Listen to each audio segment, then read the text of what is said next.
speakers and the participant students. On behalf of Department of Botany, Telangana University, I would like to welcome one and all for this national conference on virtual mode. This national conference is organized by Department of Botany in collaboration with Council for Green Revolution, Hyderabad. We welcome one and all to the one-day national conference. The Department of Botany has introduced in the year 2006 with inception of the university, Telangana University in the Nizamabad. The university presently offers courses in UG and PG of arts, science, commerce, humanities for undergraduate and postgraduate students. So more than 3,000 students are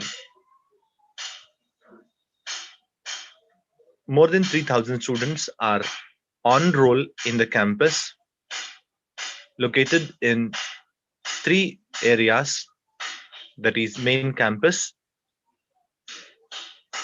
in the Dichpalli, National Highway located in the Nizamabad district, and the South Campus situated in Bikanur, offering different courses like geoinformatics, physics, and some other faculties. And the campus for education offered at bachelor level and master's level is located at Sarangapur. So the university has been run in three different campuses along with hostels for male and female students separately. Department of Botany since 2006 has achieved several laurels to the university, like offering research in different disciplines such as plant physiology, mycology, hydrobiology, phycoremediation,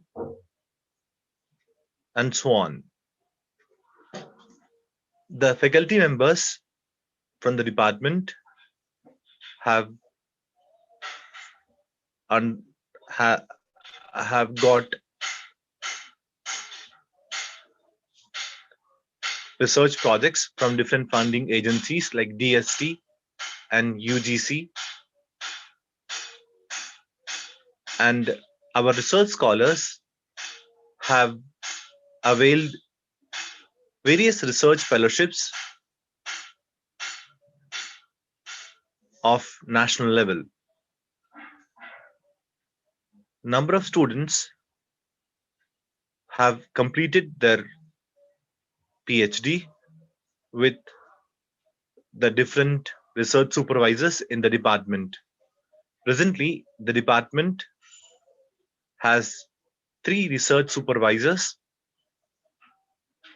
with each supervisor guiding more than 4 scholars at present. Professor B. Vidyavardhini, Professor M. Aruna, Dr. Jalandhar, Dr. Srinivas, and myself, Dr. Ahmed Abdul Halim Khan, are the esteemed faculty of the department. With these few words, I would like to request Dr. M. Aruna Madam to give her introduction about this conference. Dr. Aruna Madam. Greetings of the day. Can you all hear me? Am I audible? Yes, madam, you're audible, madam. Please continue. Good morning to all the dignitaries on the dais and delegates attending one-day national conference on plants and environment. And I deem it as a privilege to put forth few lines regarding conduct of this conference by our department, that is Department of Botany, Telangana University, in collaboration with Council for Green Revolution, Hyderabad. All of us are aware of this fact, saying that no life exists on the planet Earth without plants. And we depend on plants for many products like food, shelter, clothing, and medicine. That is elements of 5 Fs: food, fodder, fiber, fuel, and fertilizers. So it is need of the hour to understand the role of plants in regulating the environment. And it is to emphasize on rational approach involving the application of scientific and technical methodology to conserve and maintain ecological balance in the ecosystem, that is homeostasis. And we need to conserve the environment not merely for preservation of biological diversity, but for sure survival. So we all depend on plant products on the earth to survive and sustain life, that is struggle for existence. And protection of environment is one of the major global issue for which we need to analyze and assess some measures to overcome the hazardous effect and ultimately the impact on climate change and globalization. Climate changes include major effects on rainfall, which in turn affect the agricultural practices and food supply. Rising temperature of world's ocean and melting of polar ice will lead to flooding and coastal erosion and may also show adverse influence on marine ecosystem. So without taking much of your time awaiting for the speakers to present their work, I would like to conclude. And keeping all these points in view, we, the Faculty of Botany Department, have designed the title of the seminar to be very simple, that is Plants and Environment. And we have invited eminent speakers from all over the nation, where they are going to present their expertise work specific to their area of research and field of practice. And hope that the deliberations will enrich the knowledge of all the participants and exclusively ignite the young minds who are into research. And ultimately, we, the Department of Botany, are in a position or able to conduct this virtual mode of webinar even during this situation of pandemics, only with the support of our Honorable Vice Chancellor, Neetu Kumar Prasad, Madam, IAS, and esteemed Registrar, Professor Naseem, Madam.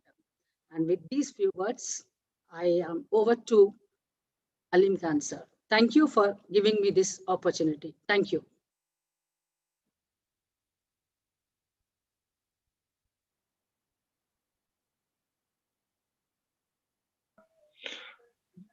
Thank you, ma'am. Now I would like to request Professor B. Vidyavardhini Madam to give her welcome address for today's conference. Vidyavardhini Madam. Good morning and greetings to everyone from Professor B. Vidyavardhini.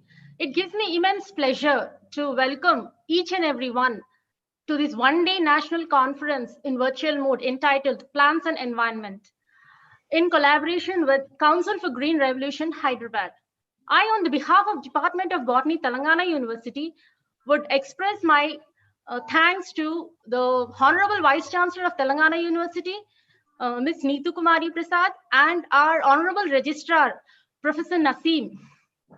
And I warmly welcome all the resource persons, that is Professor S.M. Nada from DPM Sri Mallikarjun's College, Goa, Dr. G.B. Zore from the School of Life Sciences, SRTM University, Nanded, Sri Malik Fazil M. from the Department of Forestry, Sir Syed College, Kerala, and Sri K. Tulasi Rao from the Forest Department of Andhra Pradesh and Andhra Pradesh Biodiversity Board, all the participants and each and every person logged into the conference.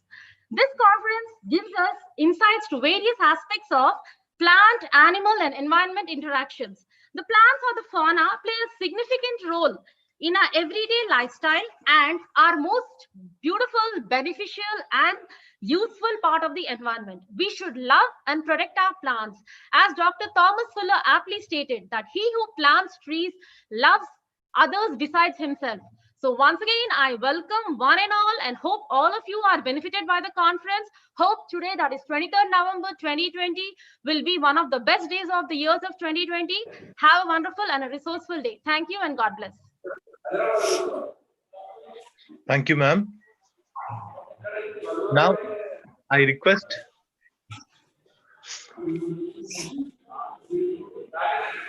Leela Lakshma Reddy madam to give her welcome address. Before her welcome address, I would like to introduce Leela ma'am. Leela ma'am was born in the Nalgonda district. Her father was a freedom fighter and social reformer. She graduated in science from Coastline University. She was strongly influenced and selfless and relentless service of Mother Teresa. She was founder and president of National Environmental Organization Council for Green Revolution, which was founded on 22nd April 2010. She has been an active member of Lions Club since 1989. Her contributions to rural holistic education as advisor Vande Mataram Foundation are noteworthy. She is an active member of Hyderabad Mahila Vidya Sangham and member for Family Planning Association of India. CGR was found with objects of protecting environment and protecting sustainable development. Concerns like the rapid loss of tree cover, degradation of ecosystems, increasing pollution, falling quality of life, depleting natural resource base in the villages made herself and her husband, Sri K. Lakshma Reddy, to resolve for a massive green movement. For the purpose of achieving common goals, she has partnered with eminent citizens such as environmentalists, scientists, ecologists, journalists, and supported by others who are deeply concerned about the planet Earth.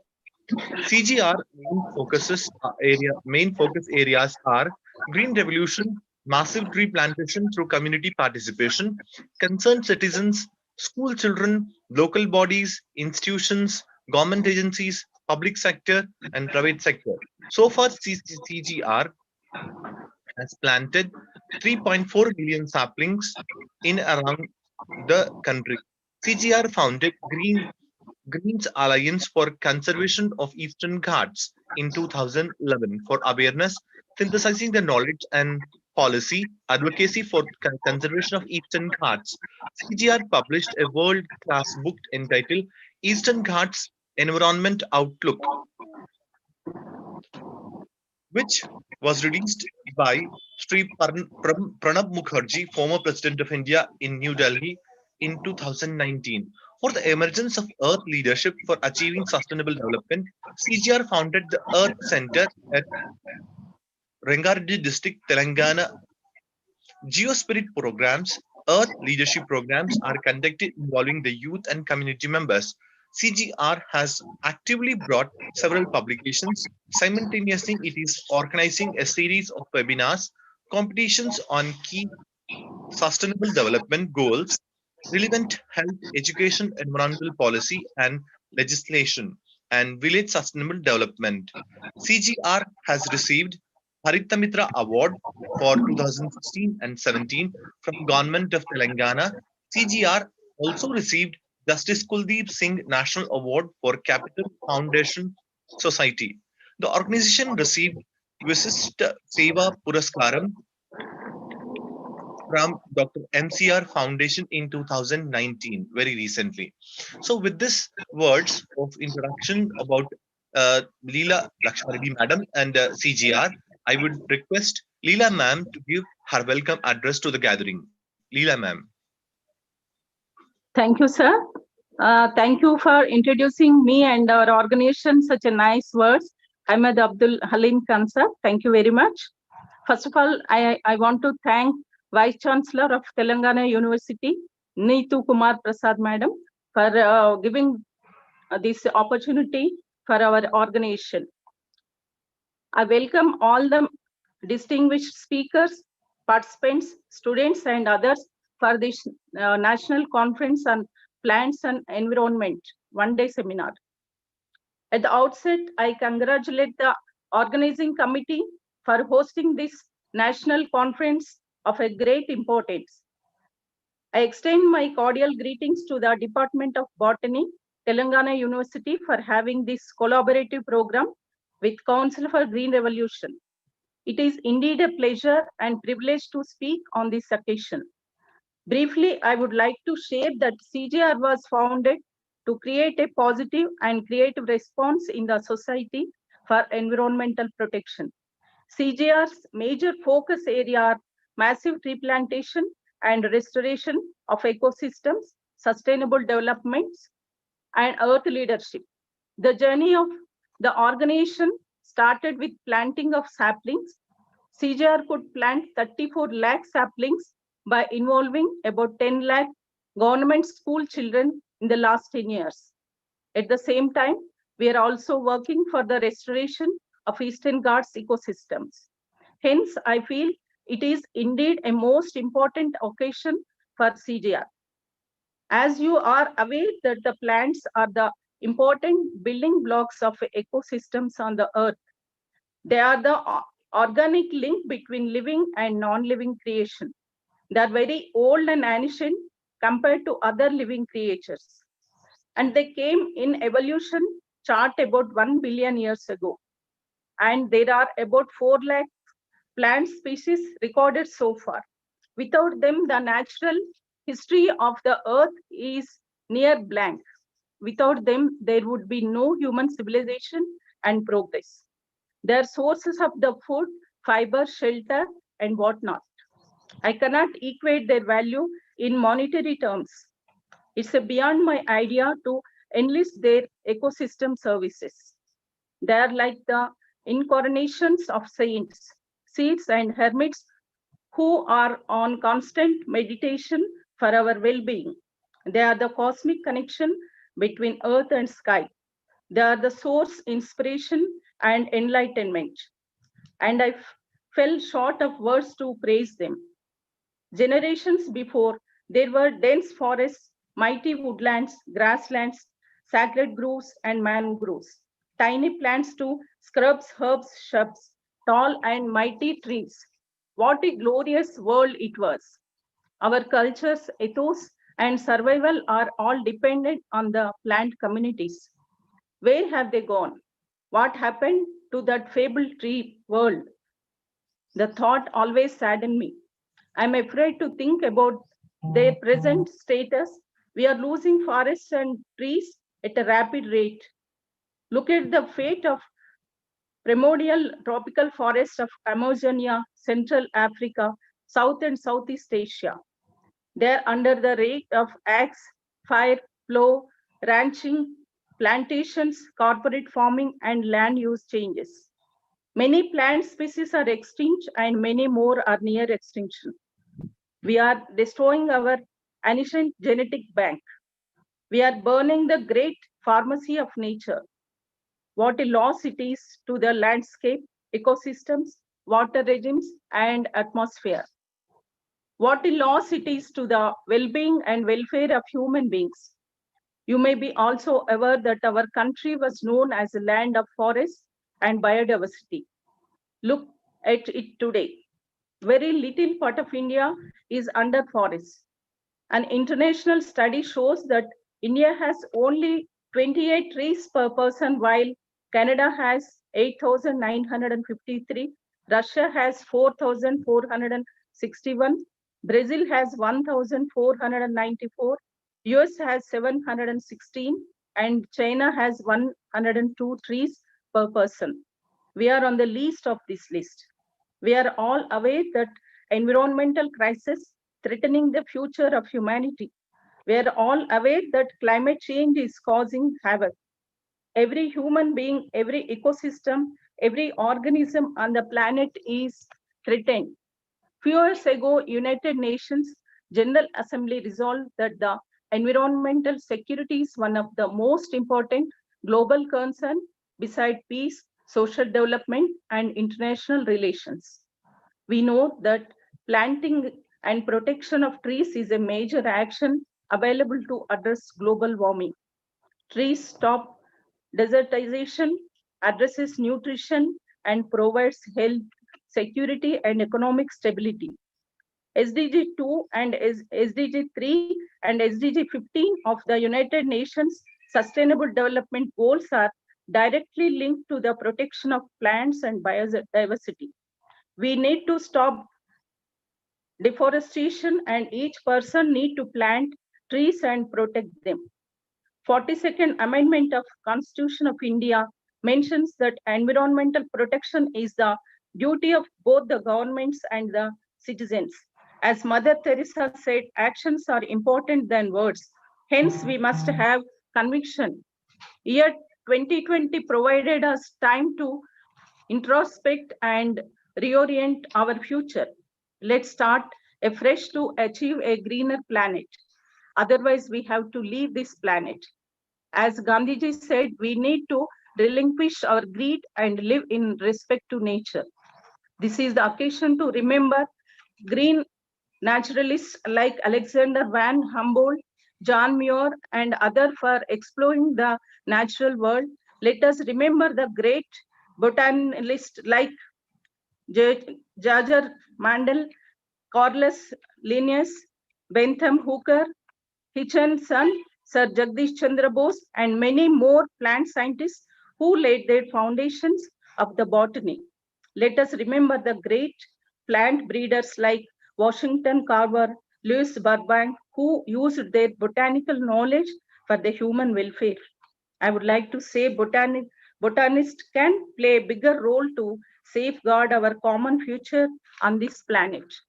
Let us remember Richard Sendbacher, who is known as a tree man for his lifelong work for planting trees. Remember the late Nobel laureate Wangari Maathai, who spearheaded her Green Belt movement in Kenya. Remember Timmaka, a selfless soul, planted several trees. Let us always remember them and inspiring from their work. It is important to remember our ancestors who lived in harmony with nature. They safeguarded plant genetic wealth and passed it to their next generations. I think all our ancestors were inherently botanists and environmentalists. Let us take their life as an example. Let us say saving plant kingdom is saving planet Earth. Our future is dependent on nature. Let us work in that direction. I wish this conference will provide important suggestions for the protection of plant and environment. I wish more collaborative initiatives with Department of Botany, Telangana University towards ecological restoration, sustainable development, and earth leadership. I thank the organizing committee for this opportunity to speak, and my best wishes to all the participants. Thank you, sir. Thank you very much for giving me this opportunity.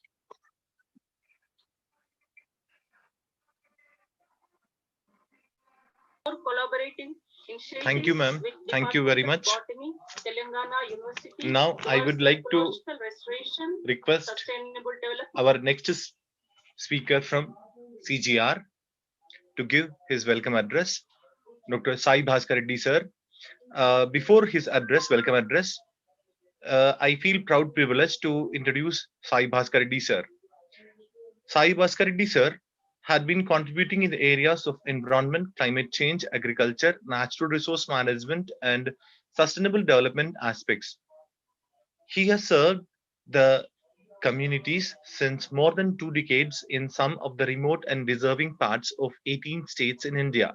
Also contributed in parts of 12 other countries, especially Afghanistan, Kenya, Bangladesh, and others. He is an ardent campaigner and practices open knowledge.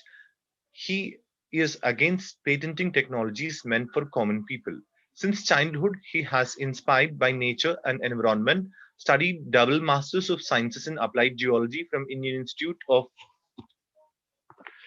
Institute of Technology, Mumbai, and Geography. For his PhD, pursued environmental impact assessment studies for the polluted water in Patancheru Industrial Area, Medak District, AP, India, which is one of the most polluted industrial areas in Asia.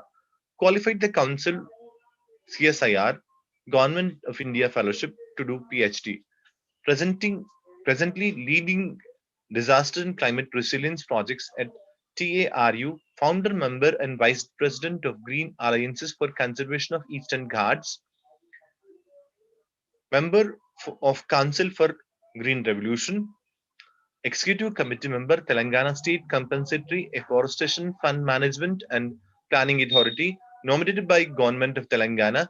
He has conducted expeditions, awareness meetings, seminars, and conference on environment and conservation.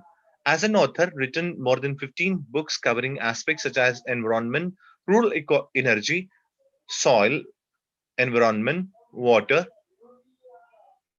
leadership, etc. He has been conducting Geospirit meets for encouraging Earth leadership, had done several environmental assessments covering the diverse subjects such as drinking water and pollution, cattle depletion and impact on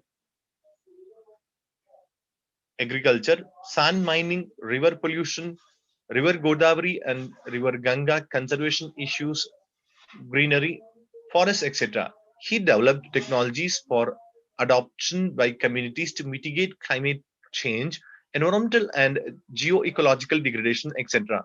One of the notable achievements is doing research and designed 50 good stoves, which are efficient biomass stoves. Another important area of his contribution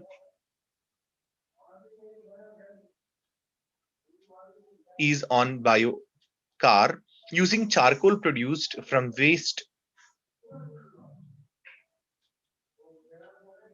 wasted biomass for improving the soil fertility and reclaiming degraded soils. Introduced biocar concept for the first time in India, now being followed by communities, institutions as a means of social management and sustainable agriculture. To broaden the use of biocar for various purposes, coined the term biocar culture. The tribals living in the forests, poor, landless, and small farmers are the primary stakeholders by use good stoves and biocar. They are contributing to climate change mitigation, improvement in health, biomass conservation, etc. He believes in change mitigation, improvement in health, biomass conservation. He believes in participatory technology development and facilitation involving all the stakeholders, which are the means of achieving the common goals. As a team leader, developed climate change scenarios for agriculture of Afghanistan, UNDP supported project for Ministry of Agriculture and Irrigation and Livestock, Kabul. He was geoecologist. Excuse me, Dr. Ahmad Abdul, it is too elaborate. It's fine. I think introduction should be very small. And yeah, I'll continue. Actually, I request sir to give his welcome. Yeah, time for our this sessions is very, very important because we have many eminent speakers. And thanks to Leela Lakshma Reddy, madam, she's always a constant source of inspiration for us. Along with Sri K. Lakshma Reddy Garu, they are doing commendable work, and we have joined in that mission of a green earth movement. And we have the Earth Center coming up here near Kartal. And now presently I am leading as the director of this Earth Center under the Council for Green Revolution. So today's topic, especially the plants and environment, this is of most important aspect considering the what is happening around.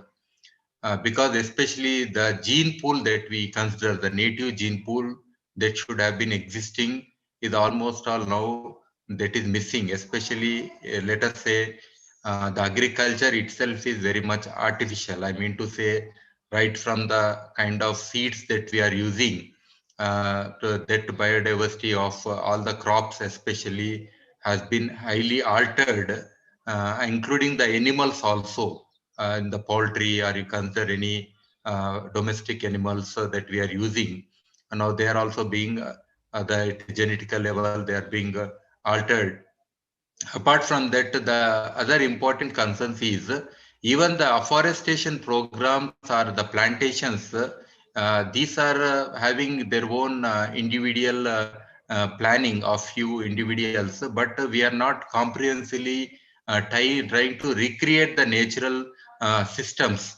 So it is highly artificial, and based on the choice of few people, we are altering the biodiversity of various geographies, including even right from the urban forestry to even even the Telangana Haritaram like programs. Various programs are there, but I think participatory choices are not there where community is involved. And what are the species they want on priority? Also considering the local biodiversity that we should not forget. We have biodiversity registers as part of as a mandate. Even Dr. Tulsi Rao sir represents this biodiversity board, and that has and we also conducted CBD, Convention on Biological Diversity, very much within Hyderabad, an international event that happened. And if we have this community biodiversity register, that should be your manual, that should be your constitution, which should define what kind of species you need to plant. Before that, what is most important is before plantation, the protection and conservation, these two we are missing. That aspect is least considered. How many plants we planted, but how many are surviving and how many are really useful for the local ecosystem. And also the traditional knowledge of the communities is also of least importance now because of this commercialization of only few species. All other species, let us say the tribal communities, the ethnobotany that we say, where the people and the plant and other life is very much connected locally. Now that knowledge is missing in the society. And suddenly some of the most alarming things is when tribals are telling, right from this Adilabad tribals to Nalamalai tribals that who are living, they are telling that we are not finding so many honeybees. Otherwise, there used to be lots of honeybee combs, and we used to collect honey, and the quantity has come down. This is very, very alarming situation. The bees are the most important aspect in the ecosystem. If they themselves are missing, means all the plants which are relevant to their existence or the environment that should have existed, or the kind of pesticides that we are using, and the way other interventions are going, deforestation is going. So all these things are definitely affecting that. Even the food security or our own survival on this earth is a big challenge. And considering all this, Greens Alliance for Conservation of Eastern Ghats, an offshoot of Council for Green Revolution initiatives, we have documented all this in this, where our own Mr. Ruma Maheshwari is also there in the participating now, along with Dr. Ketul Sirao Garu. So as a team, the whole Council for Green Revolution experts, we participated, and we have brought in this book especially. There we have addressed many of these challenges and tried to bring up this, and even we are working with MPs of all the relevant states in this regard as a group, and we are working for the policy advocacy on this issue of this important ecosystem. So we need so many efforts. Even the nurseries, whatever nurseries are there, they cannot raise whatever they want. There should be certain rules, regulations, and all that. What are the species that they're raising? They could become weeds also sometimes. We don't know. Many species which were brought in for as part of development, but today we see them as like Prosopis It was brought for fencing, live fencing for the fields, but today it is the dominance in all over India. It is there. Of course, when nothing grows, that is occupying. That is one way of saying. But still, it has its own impact on other ecosystems. The local ecotypes are getting affected. The lantana, the camara, that is the plant which is invasive. All the forests it has occupied, and now it has a program for the forest department official to uproot this kind of plant. Because it is so invasive, even elephants are unable to penetrate through them. And it's a major challenge right from the Jim Corbett National Park to Mudumalai Park, and in between our Nalai, everything got affected. So where is this biodiversity? Where are those plants and environment what we are talking now today? So taking a little time from all of you, thank you very much. I think today there are many important speakers who would like to listen to them, and especially from this Telangana University Botany Department, and you all coming from different states, experts. I think today it's going to be an important event and great learning for all of us. Thank you very much. Thank you one and all.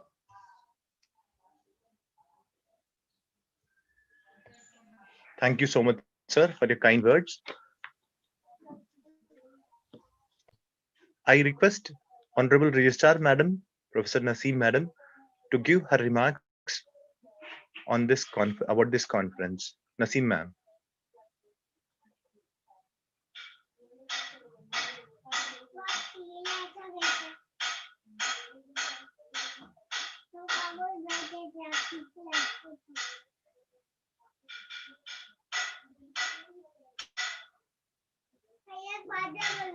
Ma'am, please unmute yourself.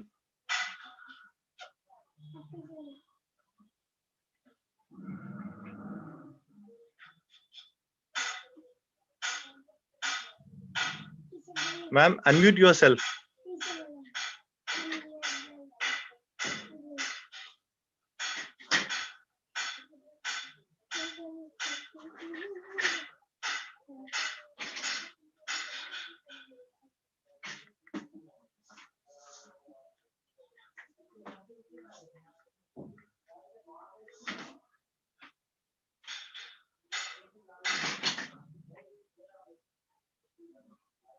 Sir, I think there is a connectivity issues from her side. Ma'am, आप unmute करके बात करिए ना.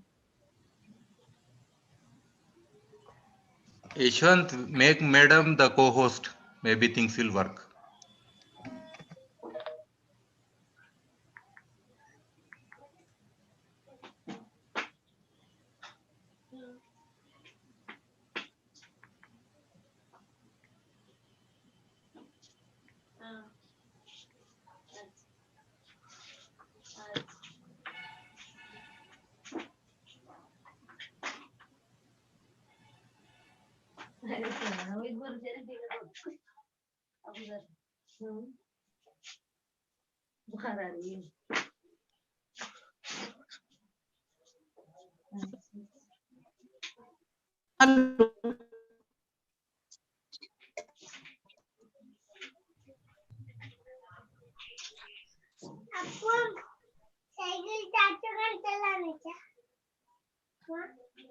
Ma'am. Good morning to all of you. Can I speak? Yes, you can speak, ma'am. Hello. Yes, ma'am. Yeah. Esteemed resource persons of one-day virtual national conference on plants and environment organized by Department of Botany, Telangana University in collaboration with Council of Green Revolution, Hyderabad, Professor F.M. Nadaf sir from Goa, Dr. G.P. Zore sir from SRTM Nanded, Sri Malik Fasil M from Kerala, and Sri K. Tulsi Rao, sir from AP, and the convener of this event, Dr. A. Halim Khan, Professor B. Vidyavardhini Madam, and Dr. M. Aruna Madam from Department of Botany, Telangana University. All the delegates and participants, good afternoon to all of you. Sorry, good morning to all of you.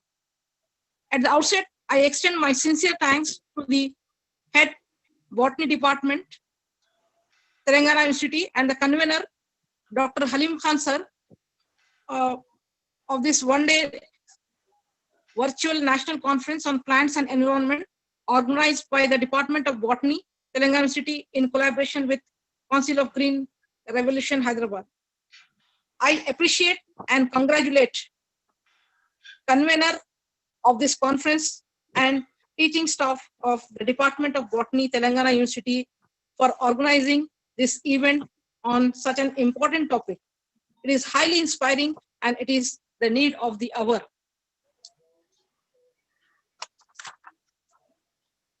As society's environmental and energy challenges become more acute, we need talented, innovative engineers and scientists to change and improve the world more than ever.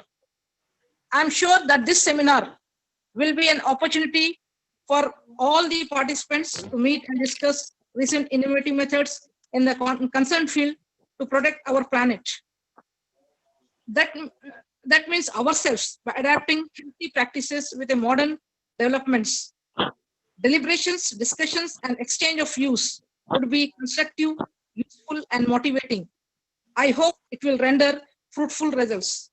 Once again, I extend my sincere thanks to the convener and the teaching staff of the Department of Botany, convener of this event, and I wish this seminar, this virtual conference to be a grand success. Thank you. Thank you one and all.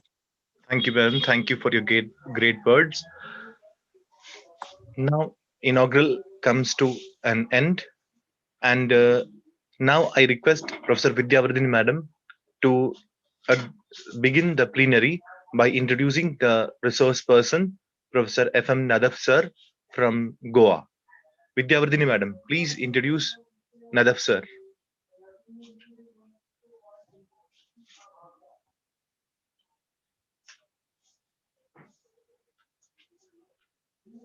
Vidyavardhini Madam.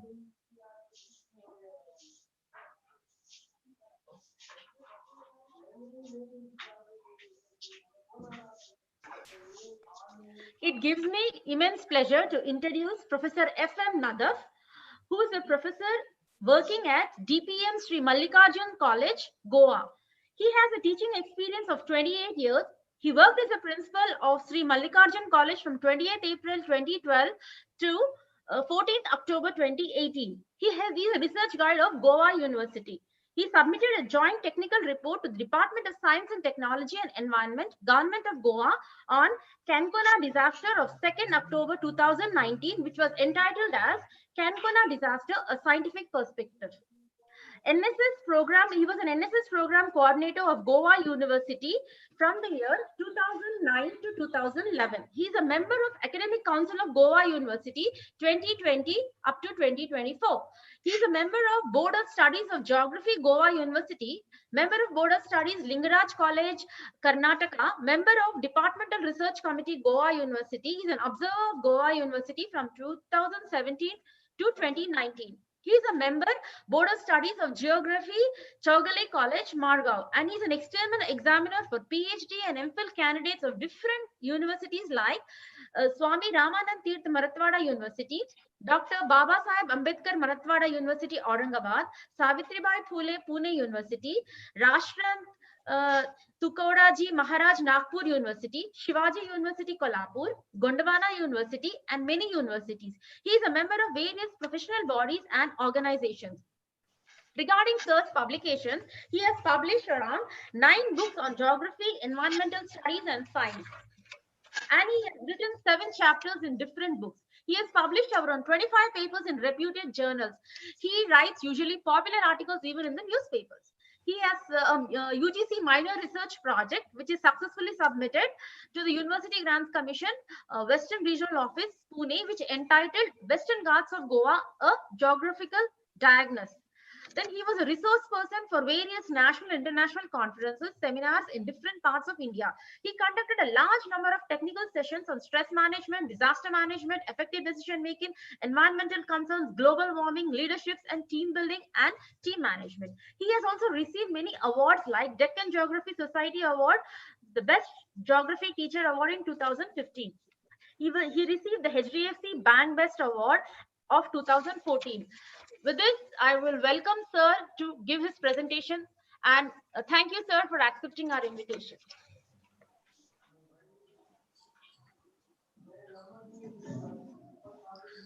Over to you, Nadav, sir. Yes, sir. Thank you very much.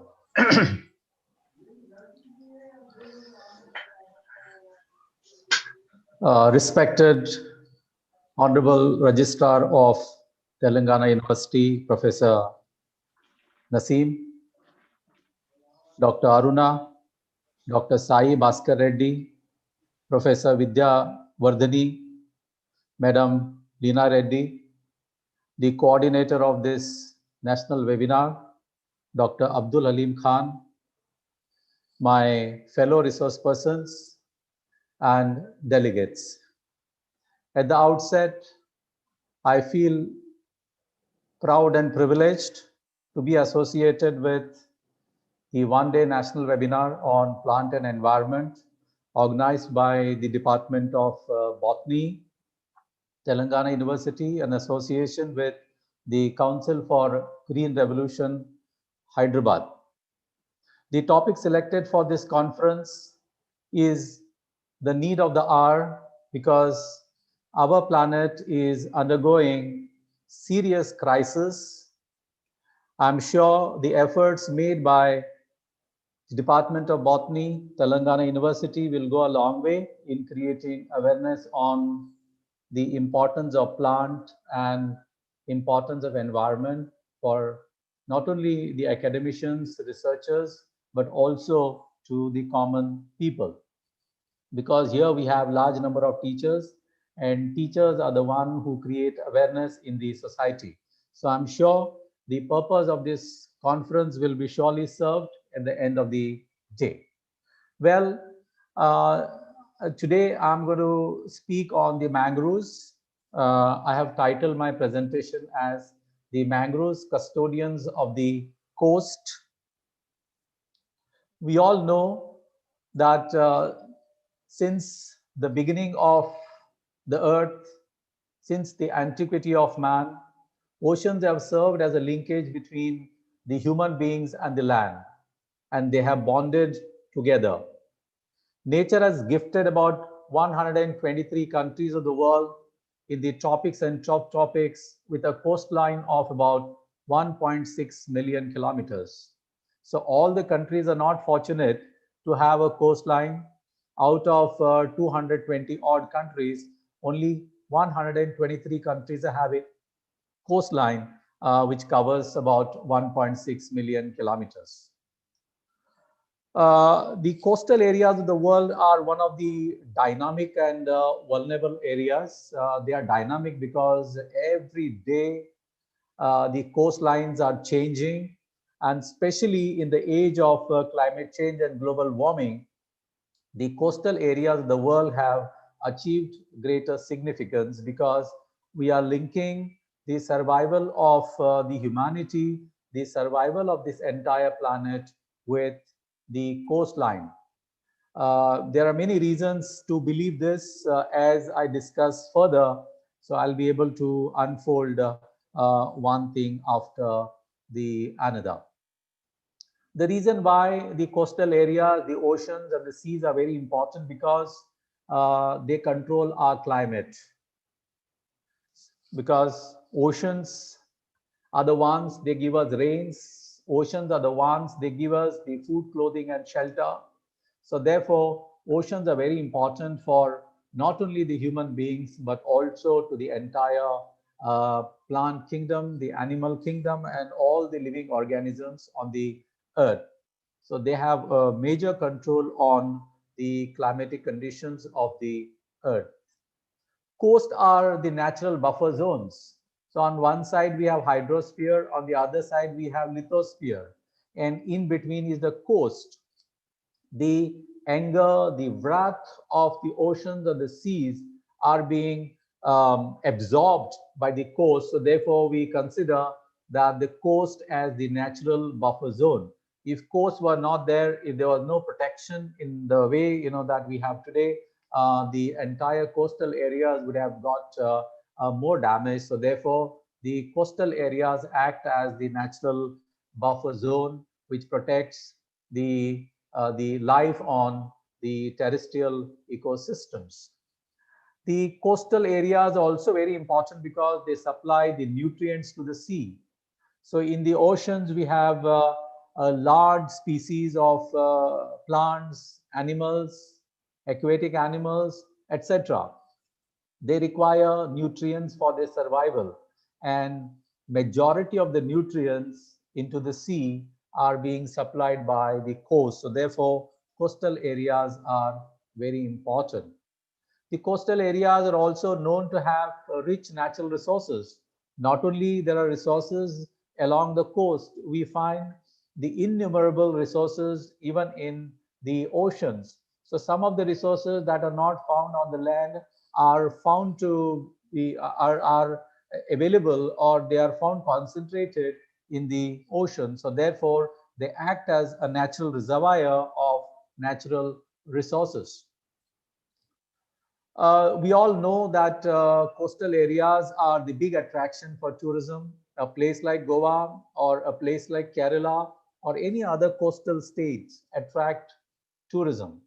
This is not the only case in India. You go anywhere in the world, the beaches, the coastal areas attract millions and millions of the tourists, and the tourists come here to take the pleasure and the leisure of the coastal area. So from the economics point of view, the coastal areas are very important because tourism gives us jobs, it gives us economy, it gives us employment, it gives us foreign exchange, and the overall economic development in the areas where tourism is there is primarily because of this.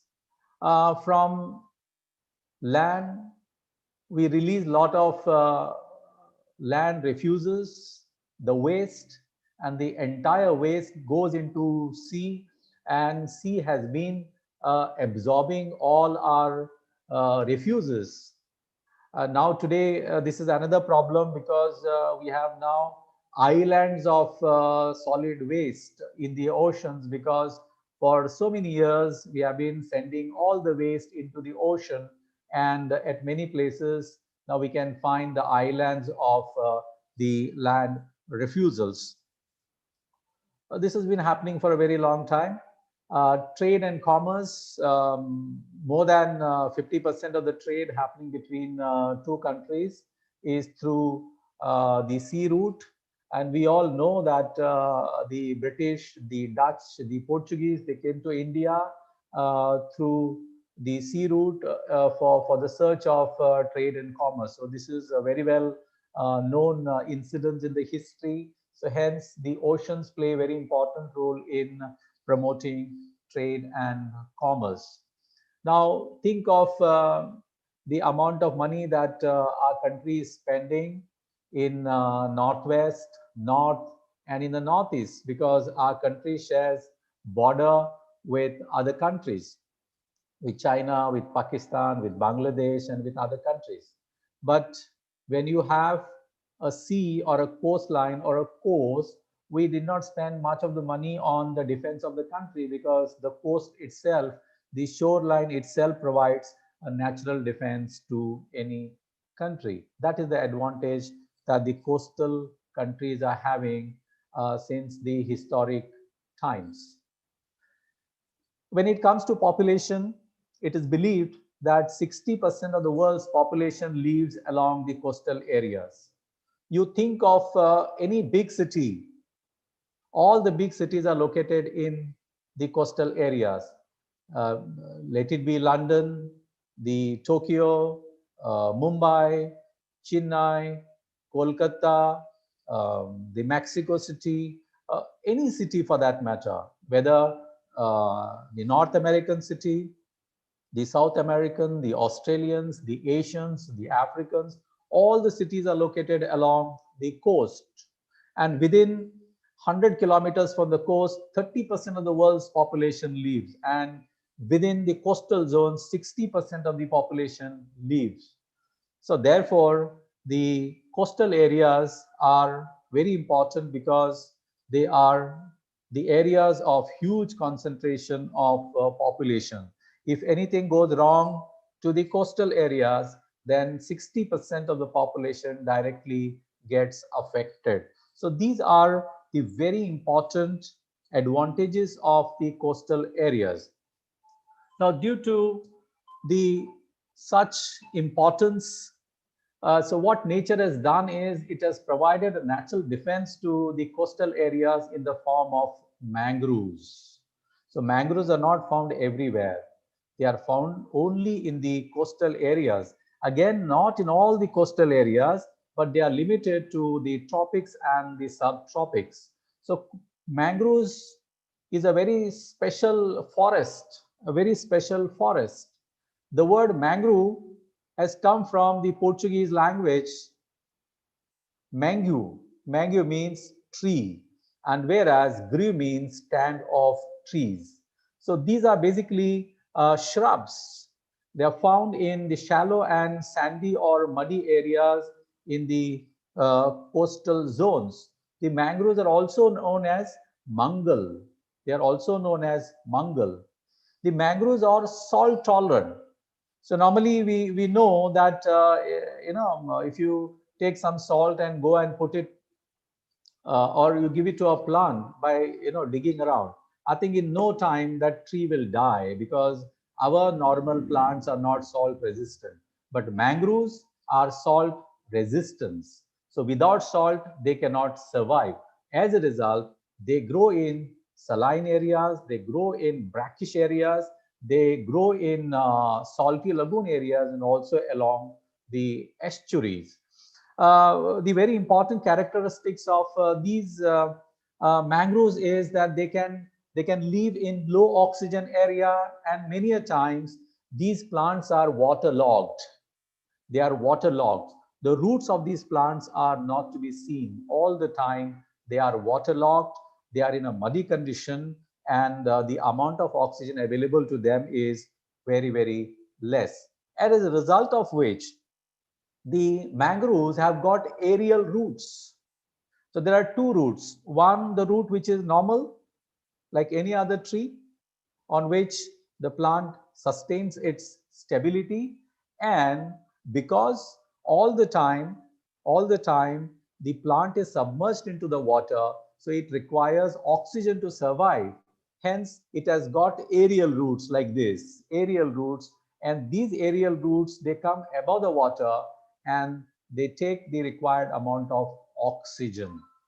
So this is a very speciality in the sense the mangroves have two roots. One root, which is a normal root, which has got its own base into the soil, and the second one, the roots that grow towards the sky, because they are believed to come above the water, because many a times they are submerged into the water, come above and take the required amount of oxygen. So that is why they have got two roots, one to stabilize and second one to take the oxygen from the atmosphere. Now, as I said that the mangroves survive in the saline water or saline conditions, they have a special capacity to remove excess salt.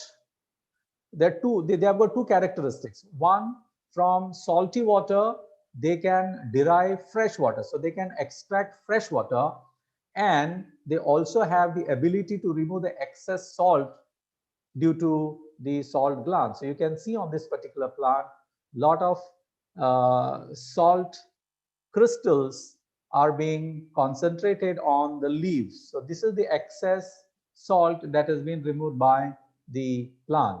And it also has the capacity, as I said, to extract fresh water from the saline water and survive. There are three main genera of the mangroves which grow in the intertidal zone. Now, intertidal zone is nothing but it is a zone between low tide and high tide. So in the low tide, in the lower side of the low tide, you find one genus of the mangroves, which is called as red mangroves. Then you have black mangroves. Then we have white mangroves, and then at the little higher altitude or in the uplands, you find buttonwood. So this is how there are four, basically three genera, but this is the fourth one, which is addition to this, found in the intertidal zone, that is between the low tide and high tide. Now, why they are called red mangroves, which botanically are called rhizophora? They are red mangroves because the roots of the mangroves are red in color. The bark, not exactly the roots, but basically the bark of the mangroves is red in color. So therefore, they are called red mangroves. And these red mangroves are found in the low tide areas. Then we have the black mangroves. Now, again, the black mangroves are black because their stem is blackish in color, may not be 100% black, but it is grayish black in color. So therefore, they are called black mangroves. Now, these black mangroves are found little higher, or you could say in the mean low tide region. In the mean low tide region, but in the low tide region, you find the red ones. In the mean low tide, you find the black mangroves. Then you have the white mangroves. So look at the roots, or look at the roots of this mangrove. So you can find here that they are white in color. So now these mangroves are found in the high tide mean zone. So meaning the salinity required for these plants is less, whereas the salinity required for red mangrove is very high because it's in the low in the low tide region, and this is in the high tide region. The fourth one is called the buttonwoods. These plants survive with a very, very less salinity. The reason why they are called as buttonwoods because the flower heads of this plant looks like buttons. So here you can find some flowers, and these flowers look like buttons. So therefore they are called buttonwoods, and they survive on the least amount of saline water in the uplands. So these are three very important genera of the mangroves. Now, why mangroves are important? The mangroves are important because they protect coastline from erosion. Every day, the waves come and hit the coastal areas. And every time waves come and hit the coastal areas, the coastal area tend to get eroded. But it is very fortunate for the coastal areas to have the mangroves, and these mangroves have the capacity to take the pressure of the waves and protect the coastal areas from large-scale erosion. So today, in the tropics and the subtropic areas, the coastlines are protected from erosion. Erosion definitely happening, but large-scale erosion is being controlled because of the presence of mangroves. So mangroves protect coastal areas from large-scale erosion. The mangroves provide the first line of defense to the coastal communities. So we have large number of fishing communities. We have many other people living there. The coastal areas, the shoreline or the coastline is the home of all these communities, and these communities are living here for centuries. The mangroves provide as a first line of defense to these communities. So before a major disaster occurs, the local communities get an opportunity to shift to the safer areas. If mangroves were not there, the local communities, the coastal communities, we call them as, would have definitely suffered the major damages. So therefore, mangroves are very important first line defense for the coastal communities. The mangroves are just not the plants. They are the breeding grounds for fish, shrimps, crabs, corals, and other shellfish. So the life along the coast cannot be imagined without fish. In an average, in the mangrove areas, 3,000 different species of fish can be found. A good amount of shrimps can be seen. Many species of crabs are found. The corals, very, very rare corals can be seen. And also you have shellfish, meaning the mangrove ecosystem zones, not only they are known for plants, they are also known for different living organism, which includes economically very important ship, crabs, and the shrimps in the coastal areas. The nature of coastline is determined by the mangroves. Look at the beautiful mangroves in this photograph. Now, these mangroves will determine what is going to be the nature of the coast, because these mangroves are protecting the coast. So they will determine the nature of the coastline. So here you can find that the coast is not straight.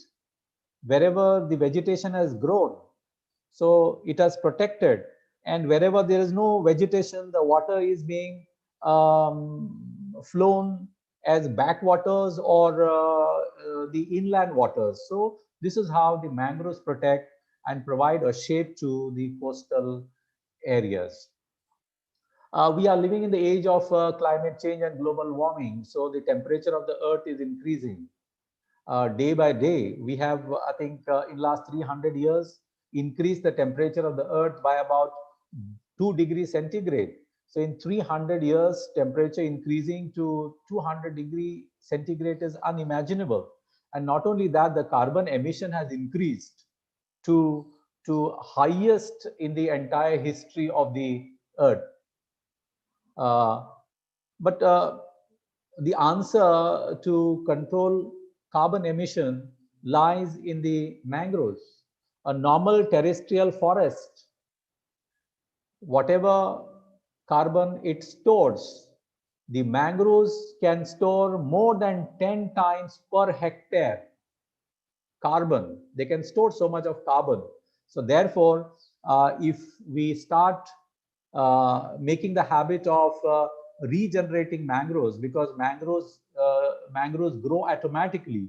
We don't require to plant them. They naturally grow. So if we don't interfere into the mangrove ecosystem, so they just keep on growing and growing. And these mangroves can play a very important role in controlling the carbon emission, because they can store 10 times more than the terrestrial forest of the earth. So mangroves are very important in storing the carbon per unit of area. Now let's look at the distribution of mangroves in India. We have two very important places where the concentration of mangroves is very large. One is the West Bengal because of Sundarban deltas. So we have heard of Sundarban deltas. Similarly, it is Gujarat, which has got a good amount of mangroves. And after that, we have the Andaman Nicobar Islands. Andhra Pradesh is also very fortunate in having moderately dense to open mangroves. About 404 square kilometers of area is being inhabited by the mangroves in Andhra Pradesh. The other states where mangroves are found includes Goa, Karnataka, Kerala, Maharashtra, Orissa, Tamil Nadu, Andaman Nicobar, Daman Diu, and Puducherry or Pondicherry.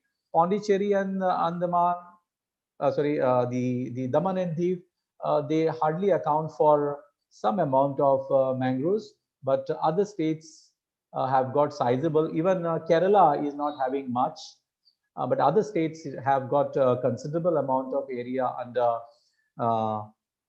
the mangroves. India accounts for about 2% of the total mangrove forest of the world.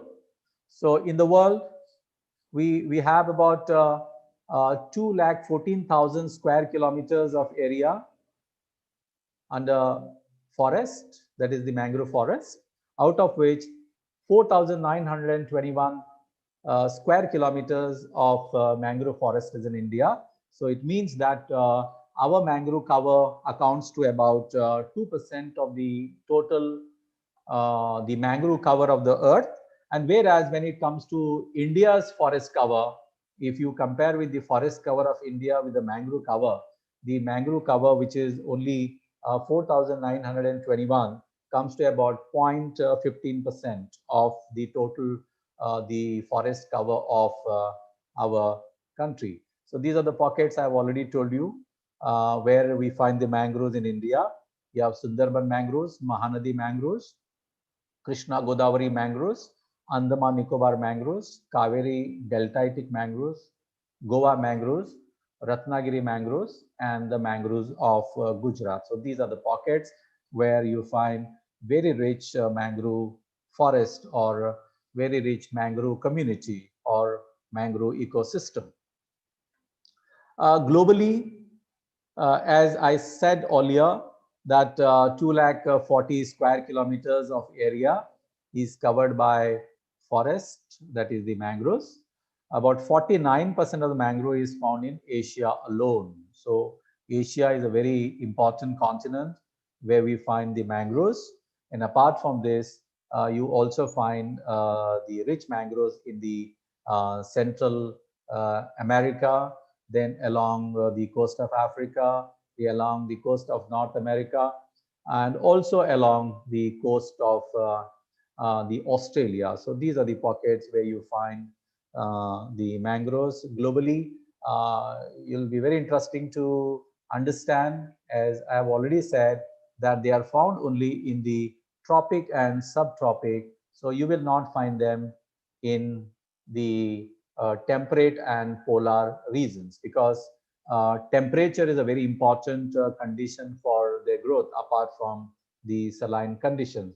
So here water may be saline, but the temperatures are very less. Under low temperatures, mangroves cannot grow. Today, mangroves are having threats because of climate change and global warming. The sea level is rising, all of us know, and the mangroves are getting submerged to beyond their capacity. Tourism has gone. So tourism is a very important activity, but tourism has created more negative problems in the mangrove areas than anything else. A lot of government projects are coming up in the coastal areas. So the coastal development also has created a problem for the mangroves. The pollution is another problem. So the entire pollution through the rivers come to the coastal areas. The artificial cultivation of shrimps, that is aquaculture, is also creating a problem of monoculture. The biodiversity is very rich, but because of aquaculture, the biodiversity is on decline. And because in the coastal areas, land available for agriculture is less, so therefore now people are venturing into the mangrove area, they are clearing land and they are cultivating rice. So these are the threats. At any cost, we need to conserve and protect mangroves, because protection of mangroves is protection of earth. If mangroves are not protected, I'm sure earth will also not be protected, and our survival is going to be a big question.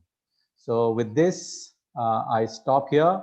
I thank Dr. Abdul Halim Khan for giving me an opportunity to share some of my thoughts on mangroves of the Earth. I thank all the delegates for listening to my presentation very patiently.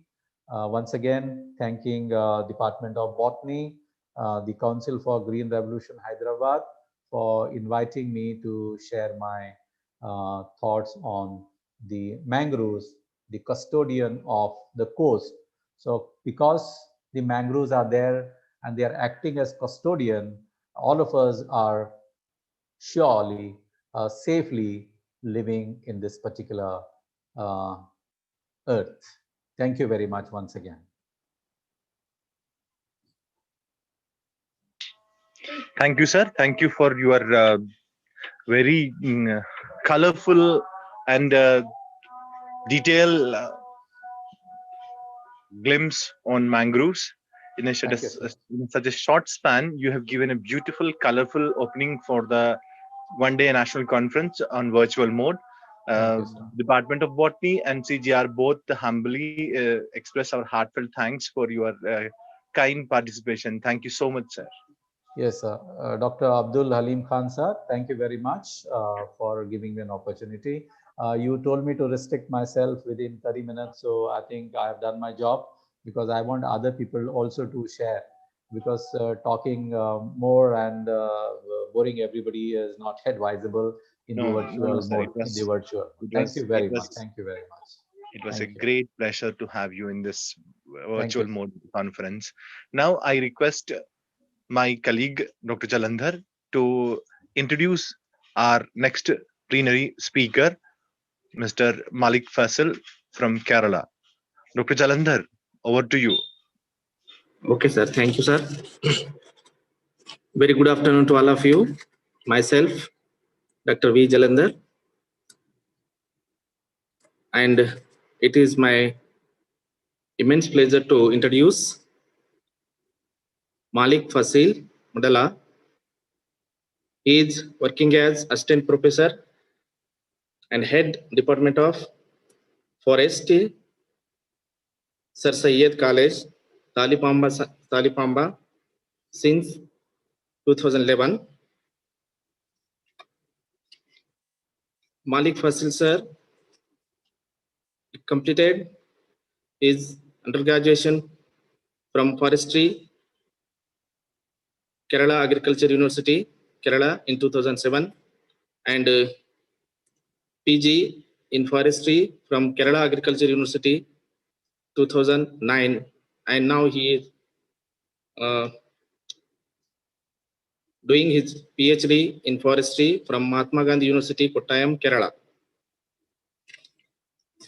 He has worked as Technical Assistant,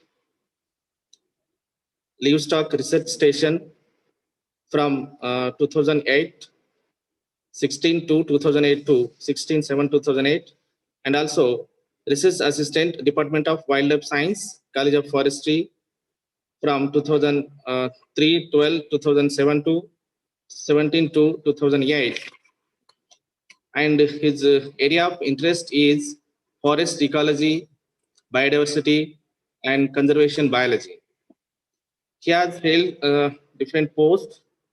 He is working as Head Department of Botany, and also he's worked as Research Assistant, LRS, Tirunakelu, Kerala Agriculture University, and he is working as Chairman, Board of Studies, Forestry, Kannur University, and he is the expert member in District Expert Appraisal Committee constituted by MOEFCC, Government of India, and also he is the member of Faculty of Science, Kannur University, and expert member Industry Linked Wood Science and Technology course, Kannur University, and also he was worked as project coordinator, UAV, Nepal, India, interventive research project on labor migration, IIM, Ahmedabad, and also he has completed one minor project that is funded by UGC,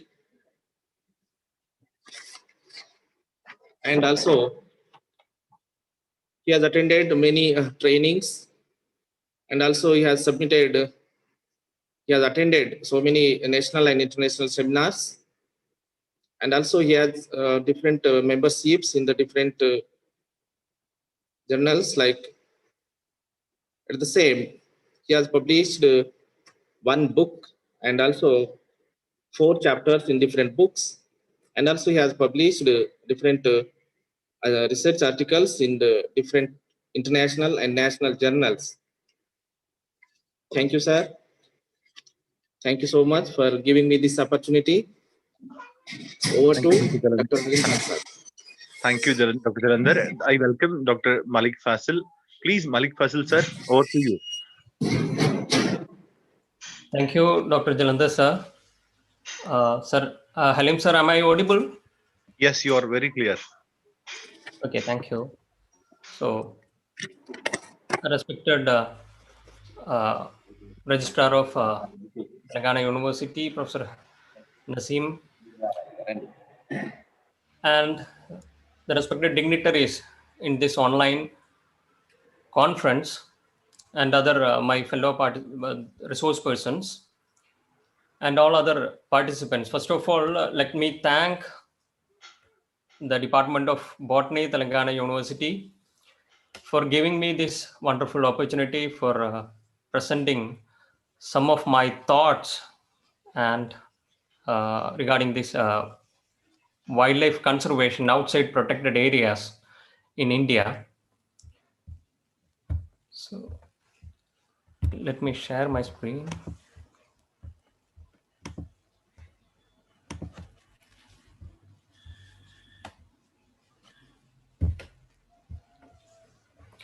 Okay, so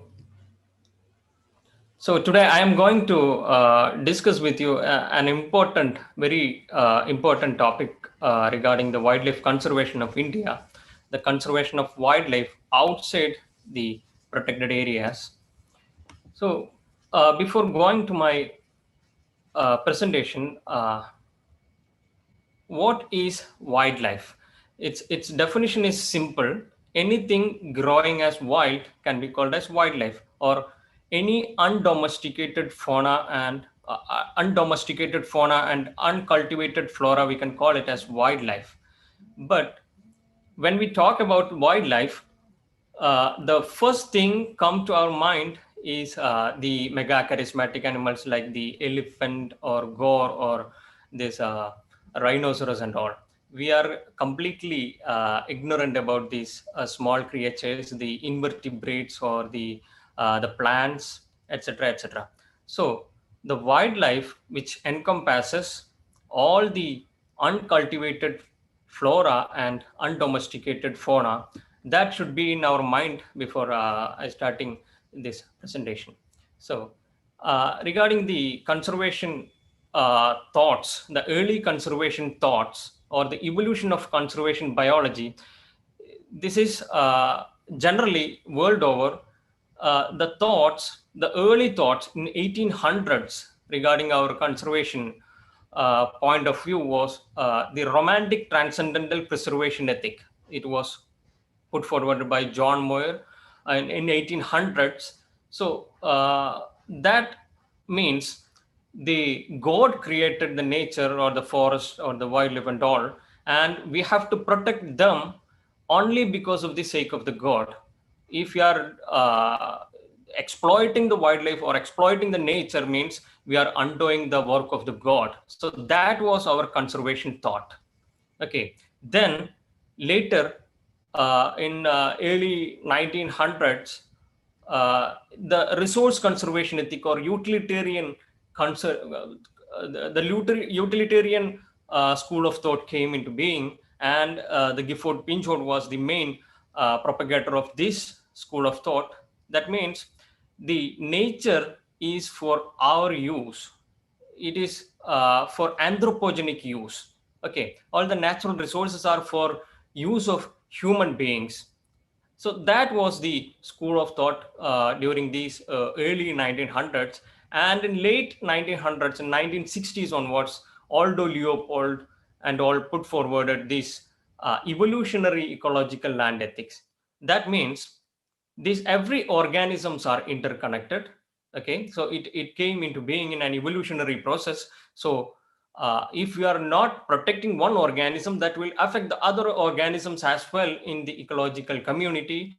And we should have a broad landscape approach towards the conservation goals. So that is the evolutionary ecological land ethics. So still we are following this concept, evolutionary ecological land ethics. So we should have a broader concept regarding the conservation of wildlife, instead of this narrow, this protecting a small area, protecting a single organism, a single species. That kind of conservation goals will not work. We should have a broad landscape ecological level of conservation. So that is the evolutionary ecological land ethics. Still we are following this, and we have some modern synthesis regarding these molecular concepts, the genetic bank and all. So such kind of modern thoughts are actually strengthening the evolutionary ecological land ethics put forward by Aldo Leopold et al. Okay, so broadly, as we all know, we have broadly two categories of conservation measures: the in situ and ex situ conservation measures. The in situ conservation measures, we know the conservation of the species in its natural habitat itself, like the protected areas, including the national parks, wildlife sanctuaries, community reserves, conservation reserves, and all, biosphere reserves, sacred groves, etc. And ex situ conservation, we are taking the organism from its natural habitat into an artificial enclosure and keeping them captive, breeding them, like the zoos, zoological gardens, aquaria, botanical garden, etc., etc. So I am today more concerned about talking about the in situ conservation measures. So the in situ conservation measures, we know we have national parks, the wildlife sanctuaries, community reserves, conservation reserves, the biosphere reserves, tiger reserves, important bird areas, Ramsar sites, sacred groves. All these kind of measures, we are protecting the organisms in its natural habitat itself. But here in all these measures, we have only these four categories having the legal protection status. Means these national parks, wildlife sanctuaries, community reserves, and conservation reserves. These are the four categories which is having a legal backup as protected area, because these are declared as protected area under the Wildlife Protection Act 1972. All others are not having any legal backup.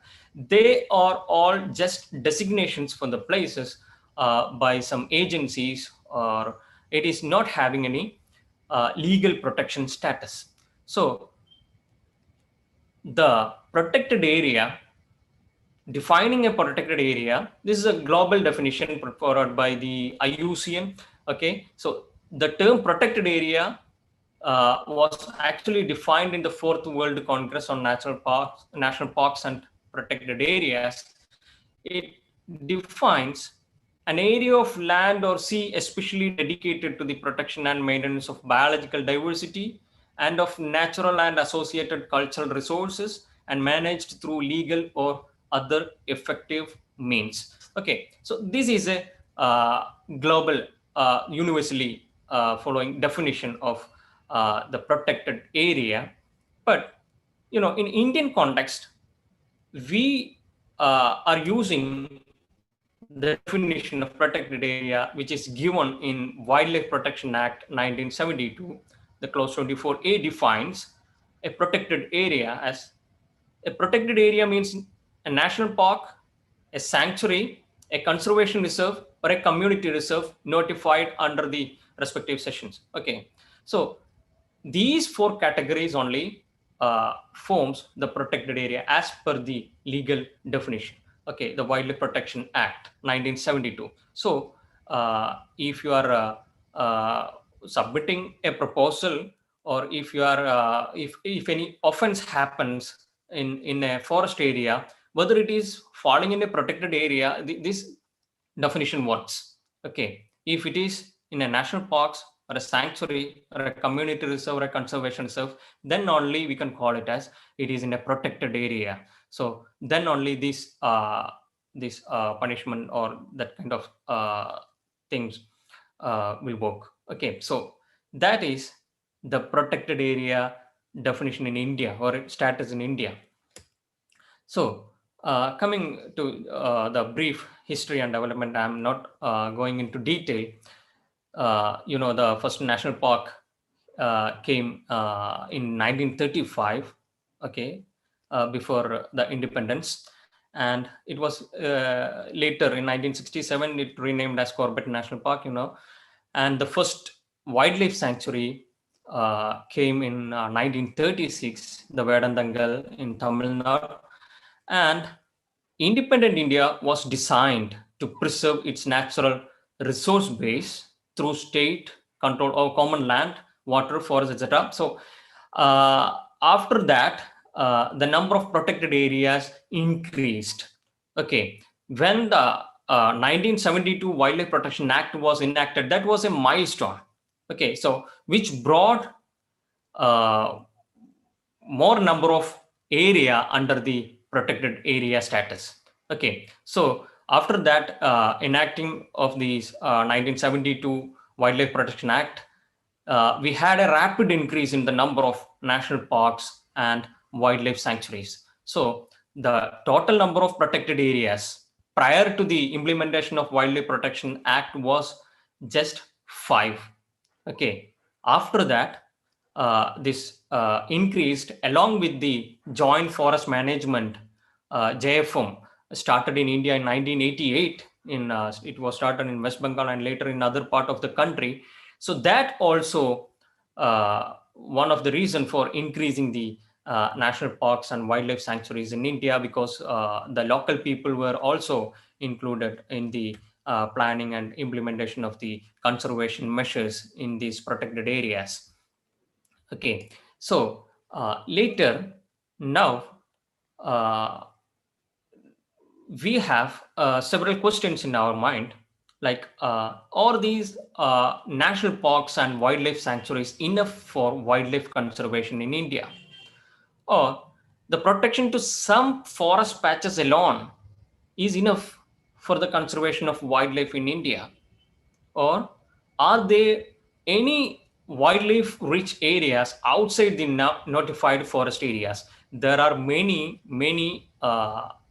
areas outside the forest area or outside the existing protected area, which are very rich in biodiversity or very rich in wildlife.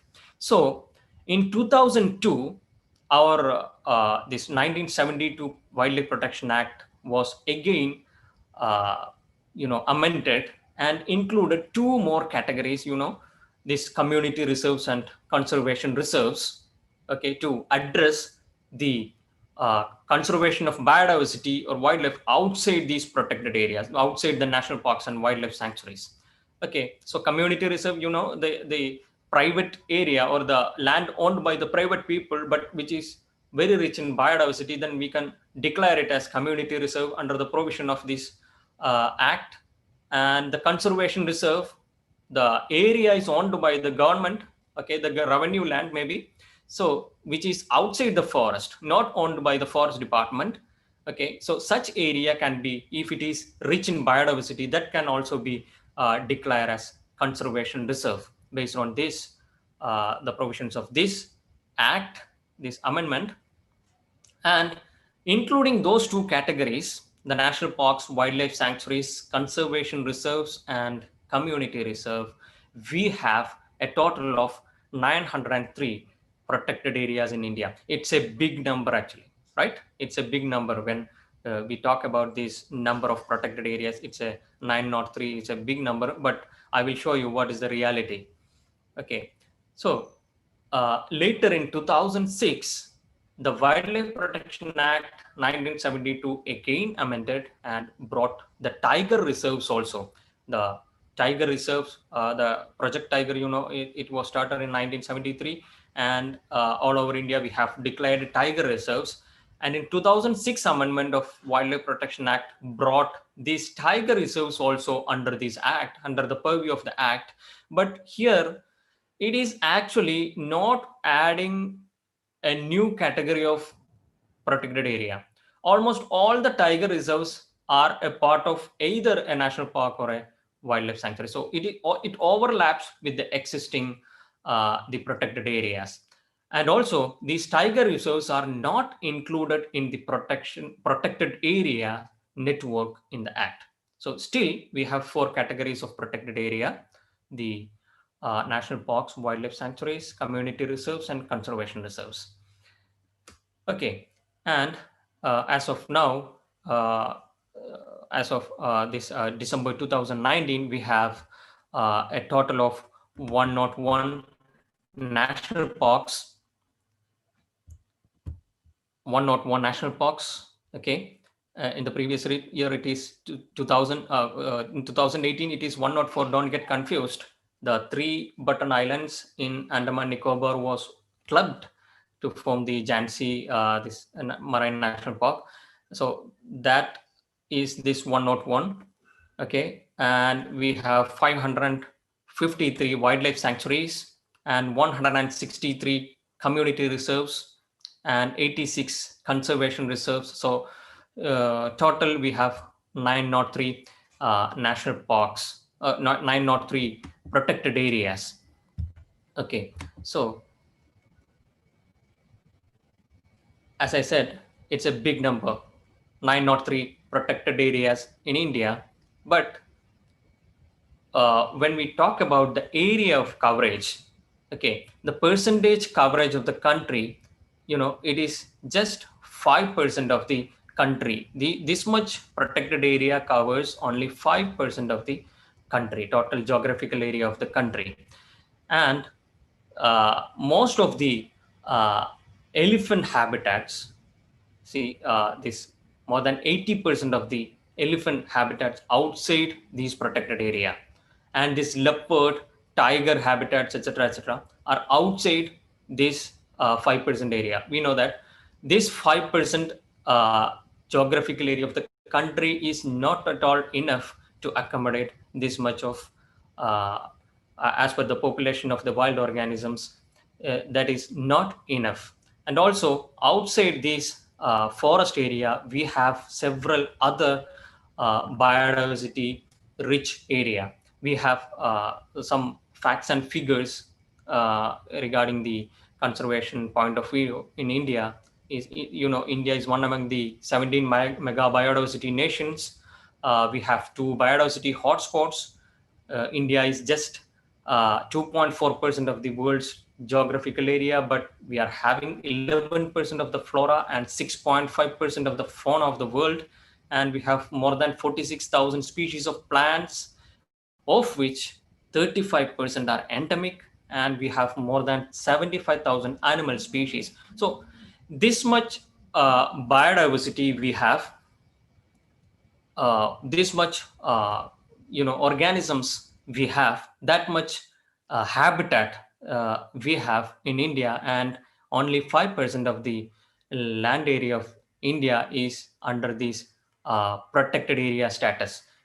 Other areas also there, but legally we have the protected area status only for that 5% area. So that is another thing we have to read along with this is 60.53% of the land area is agriculture, with that to feed 138 crores of people. Sorry for the wrong value.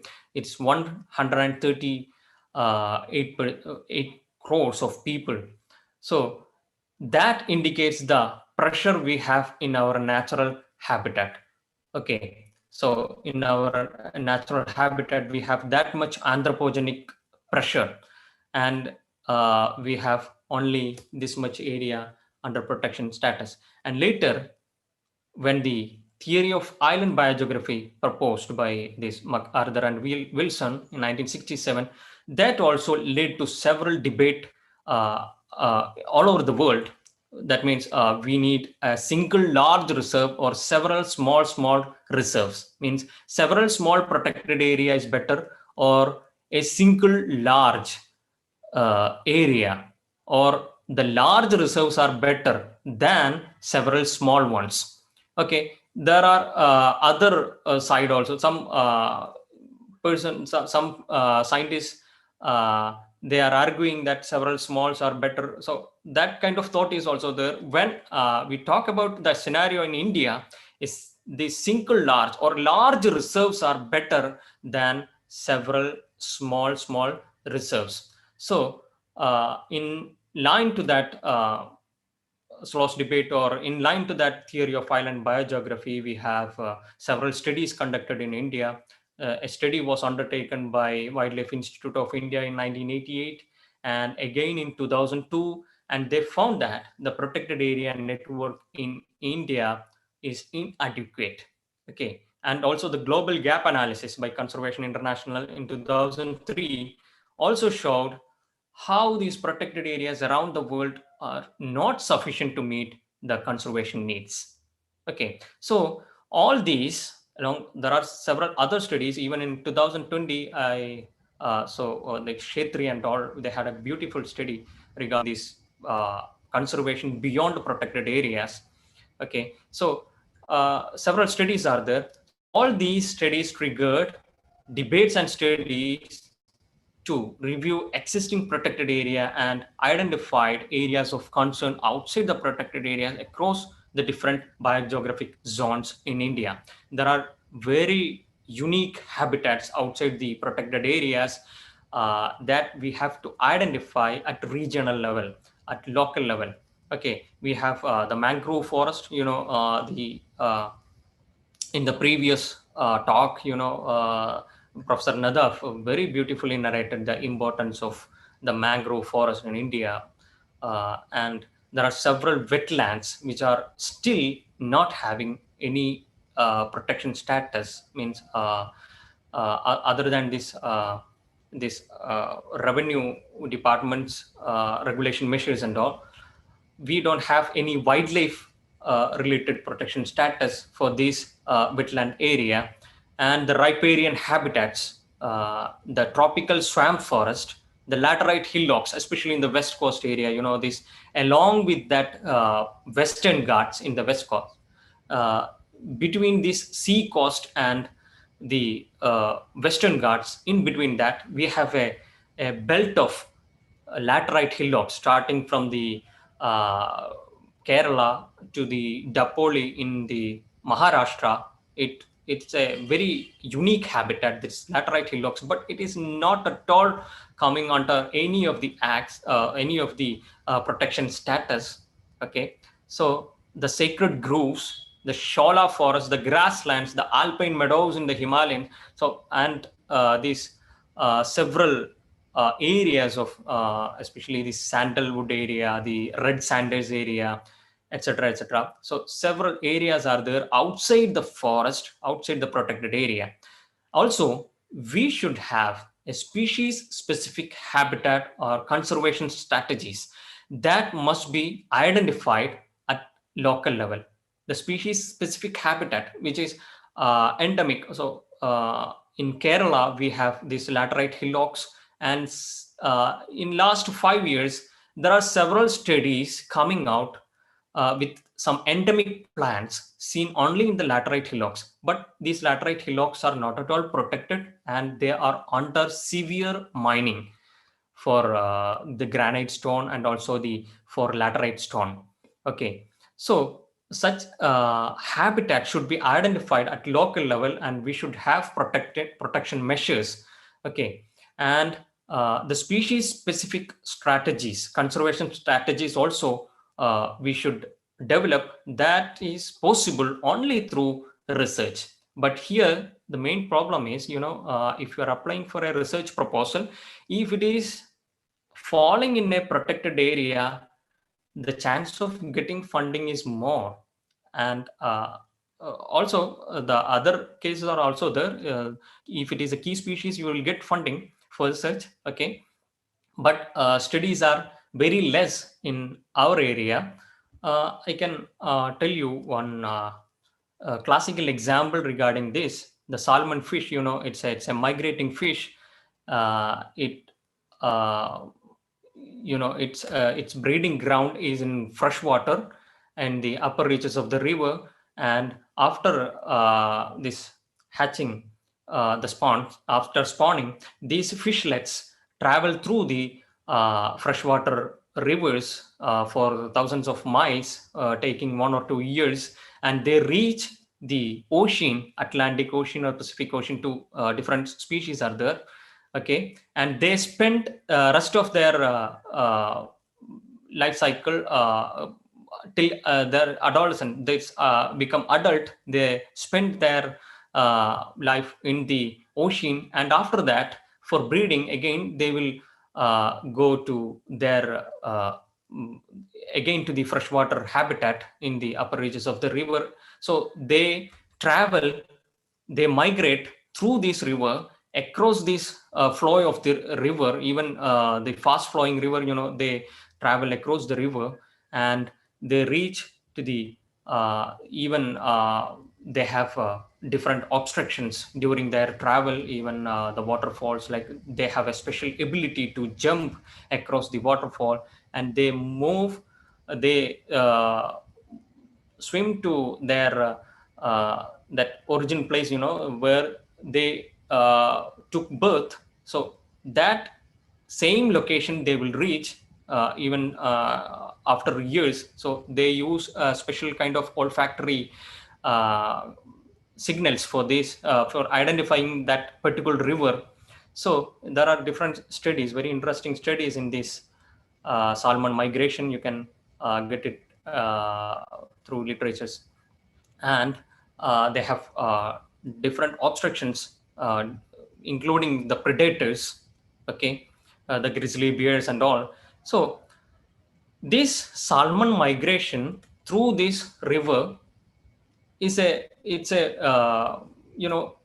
is very crucial for their survival.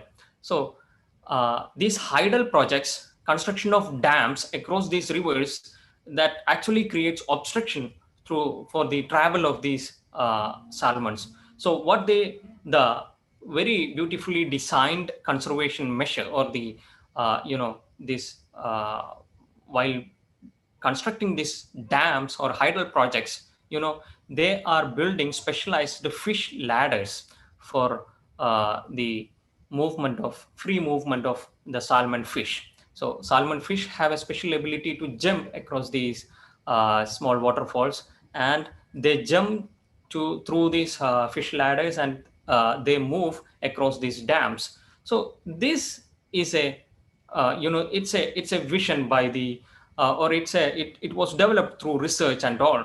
So they have addressed this very beautifully.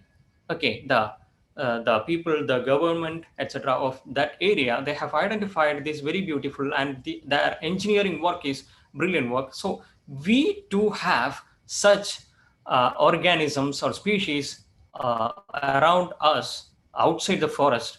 Okay, they are their population is decreasing because of these kind of threats in nature. So we have to identify it through research and all, and outside the forest or in and around our area, we have to identify these and strengthen their conservation measures.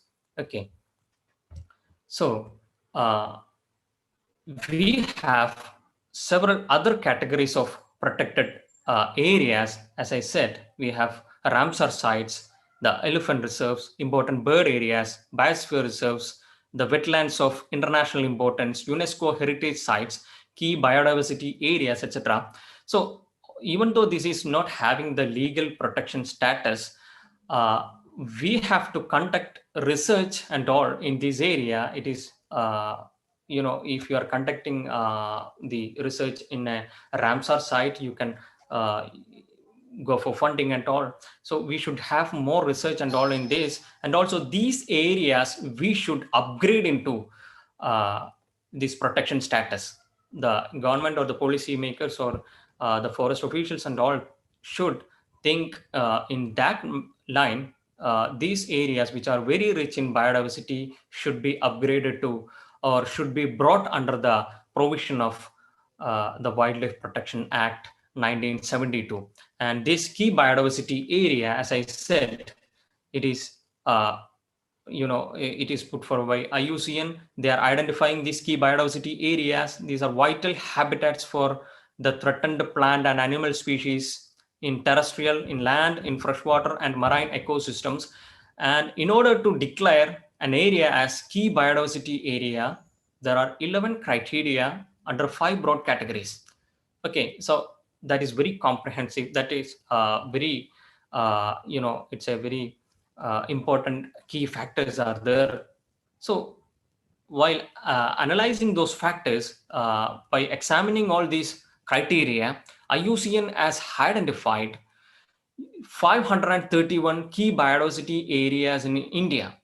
Some are coming under the existing protected area, and majority are falling under or outside the protected areas, the existing wildlife sanctuary, national parks, community reserves, and conservation reserves. So these 531 key biodiversity areas is a big number, and that much biodiversity rich areas are outside the forest area or the this protected area status.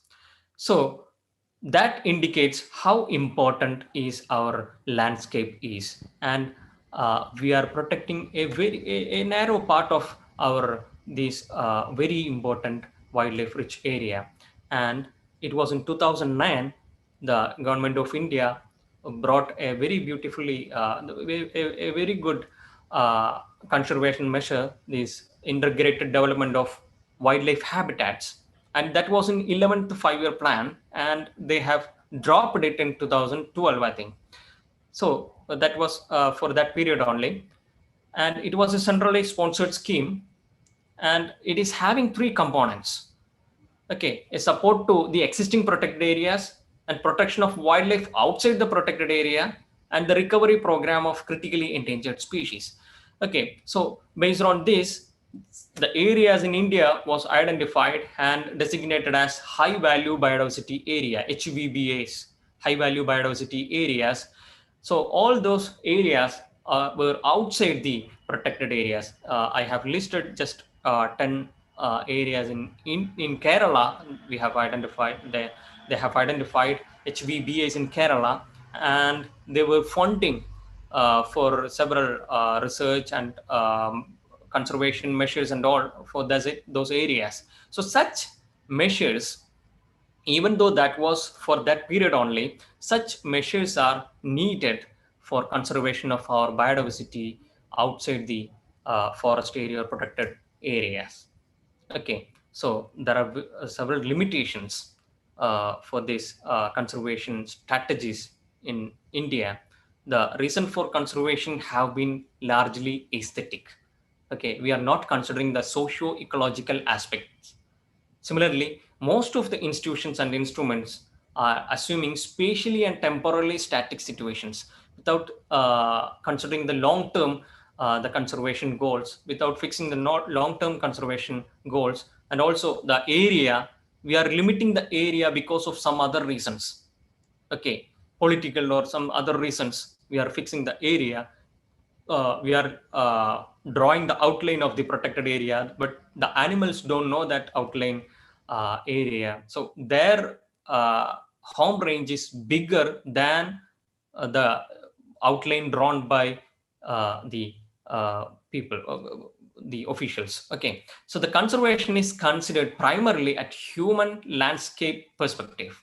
Okay, so simply forming spatial habitat mosaics, and we don't have solid criteria for declaring a national park or wildlife sanctuary. As I said, for declaring the key biodiversity area, IUCN is having that 11 criteria. So such checklist or criteria we should have for declaring a protected area or wildlife sanctuary.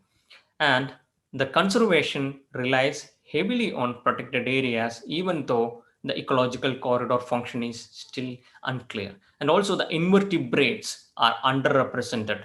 We are still focusing on the mega charismatic animals. the tiger or the leopard or the elephant.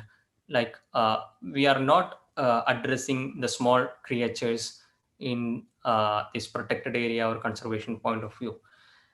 Okay, so coming to the conclusions and the recommendations, the existing protected areas shall be widened. Okay, and the corridors connecting the protected areas shall be protected as conservation reserves. In between the protected area, the animals are moving. Okay, most of the area in Kerala and all, it's tea plantations and all. So several human wildlife conflicts happening because of this interruption in the animal movement. So the corridors between these protected areas should be identified, and that can be declared as conservation reserves. And other legal measures are needed to protect the biodiversity rich areas outside the notified forest area and also in the private land. So view habitat mosaics from the organism point of view, in addition to human landscape perspectives. And finally, the key tool in conservation is the public awareness, creating awareness among the public. And even this conference, this seminar is also we are addressing that point of concern. I wish this seminar should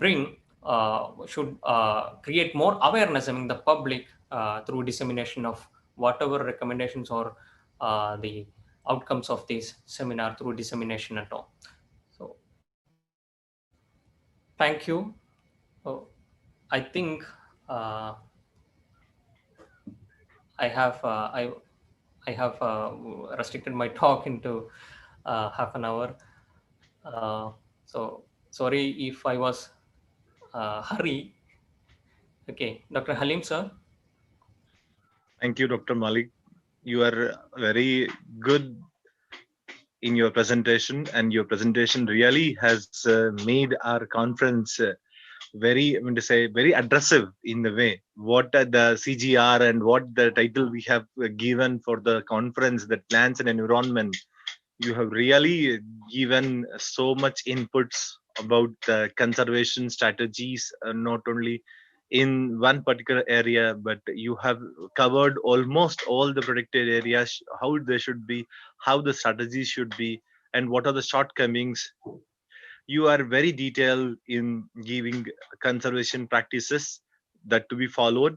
So the CGR also might have got some new inputs regarding their whatever work they are carrying out of sapling, putting the saplings like that.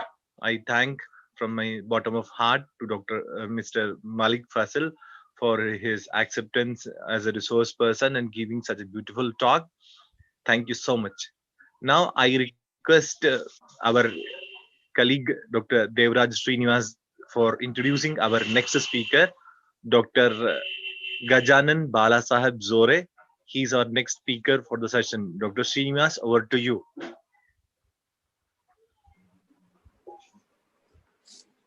A very good afternoon, all of you. Myself, Dr. Devraj Srinivas, Department of Botany, Telangana University. I am going to introduce of Dr. J.B. Zore, Director MDCRL, COVID-19 Testing Lab, CABIIF, SRTM University, Nanded. He has 14 years of teaching experience in life sciences. He has expert in genetics, molecular biology, and biotechnology. His interested research areas are Canidae albicans biology, plant biotechnology. He has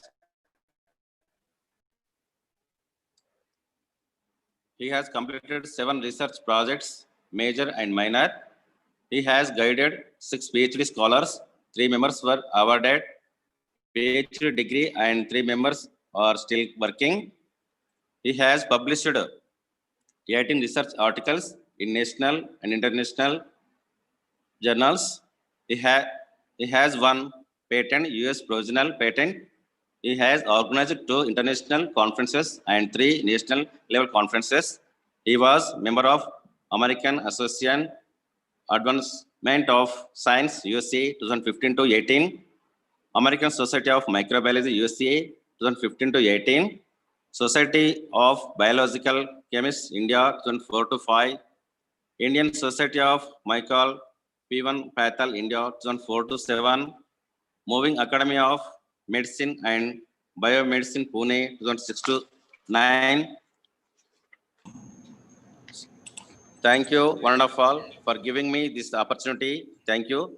Over to Dr. Halim Khan, Thank sir. you, Dr. Srinivas. Thank you, Dr. Srinivas. Dr. Gajanan Bala Sahib Zore, you are invited to give your talk.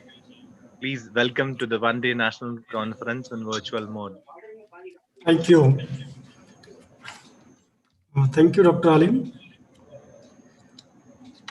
Am I audible? Yes, sir, you're audible, sir. Please continue. Okay. So, respected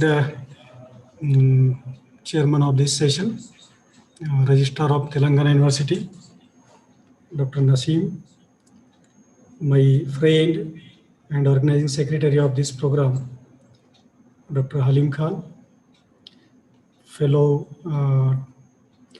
dignitaries who has presented nice talks on different aspects of the biodiversity conservation, and all the participants. I would like to thank Dr. Halim for providing me an opportunity to present my view on this platform. So, I have been asked to present on plant-derived secondary metabolites or plant-derived bioactive molecules. So let me share the screen.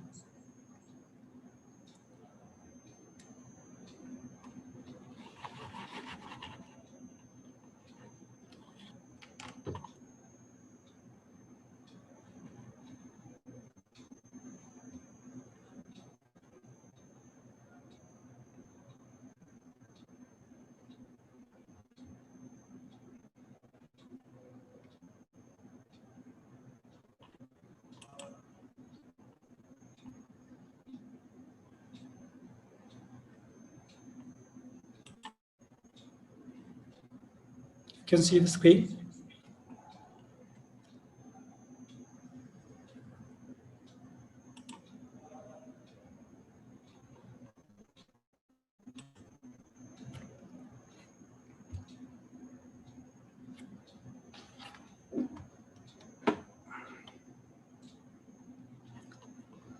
All right, so I'm going to talk about plant-derived bioactive molecules, especially novel antifungal agents in the next few minutes.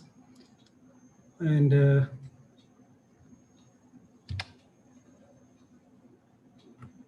we will just talk about what exactly is the secondary metabolites and what exactly these plant-derived agents are being used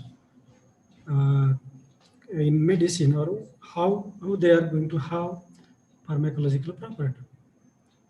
So plant-derived bioactive molecules or plant secondary metabolites are metabolites which are often produced in a phase of subsequent to growth. It has no function in growth and development, and these secondary metabolites are produced by several taxonomic groups of plants and other organisms. They are very diverse structurally, and also present in the mixtures of several closely related structurally similar molecules. In general, we can define secondary metabolites are the metabolites are not required for growth and development of that particular organism, but they are also playing very important role in the life cycle of that particular organism. So initially it was considered as these molecules are nothing but the byproducts of some of the metabolic processes. But later on, it was found that these molecules are playing very important role in several processes. For example, just before going into the details, we would like to see the difference between primary and secondary metabolism. So all of us know what does it mean by primary metabolism, right?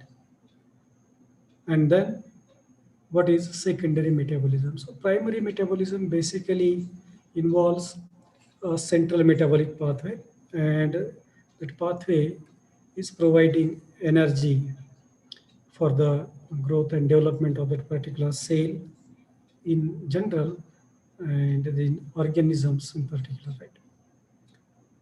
So in case of plants, primary metabolism includes photosynthesis, respiration, and other metabolic processes or biosynthetic processes. So these metabolic processes provides intermediates for secondary metabolic pathways. So main function of primary metabolism is providing energy and building blocks for the growth and development of that particular cell and organism. But secondary metabolites are produced under specific occasions. Unlike primary metabolites, they are not produced constitutively or each and is what we can say regularly, right? So these secondary metabolites are produced under certain conditions. And what type of secondary metabolism we know so far? Basically, there are three groups of secondary metabolites. That is nitrogen containing alkaloids, phenolics, that includes flavonoids and other phenol containing molecules, and terpenes and terpenoids, the molecules responsible for flavor and fragrance of the aromatic parts.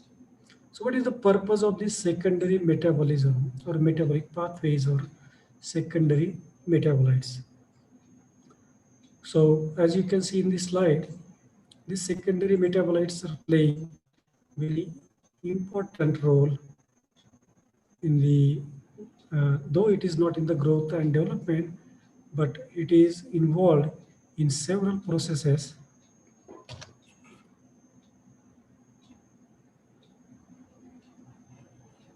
Hello? Huh? Yes. हम madam एक आहे lecture देत होतो कॉन्फरन्समध्ये तो लॅबमध्येच आहे.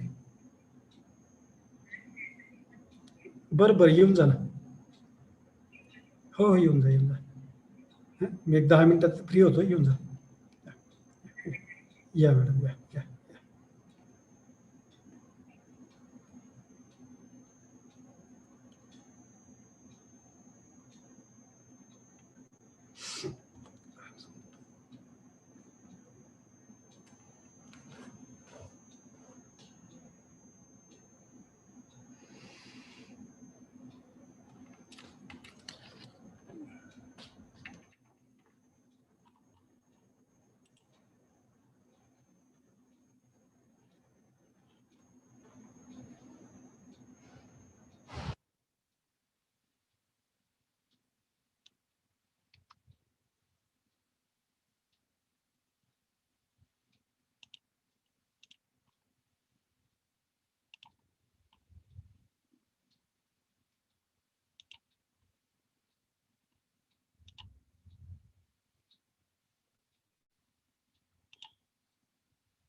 Hello.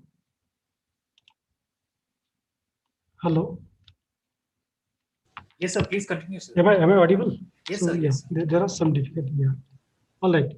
So yes, we were talking about the purpose of this particular secondary metabolites and how these secondary metabolites are helping or facilitating several important processes in the life cycle of plant. So as we can see, these secondary metabolites are providing tolerance towards several stresses or stress conditions.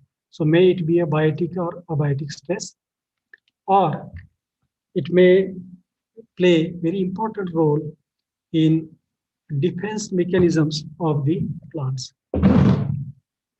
So as such, as these molecules are basically produced or synthesized in response to certain stress condition, it may be temperature stress, drought stress, or it may be against the pathogenic microorganisms, maybe against bacteria, against fungi, against viruses, or as against insects and herbivores.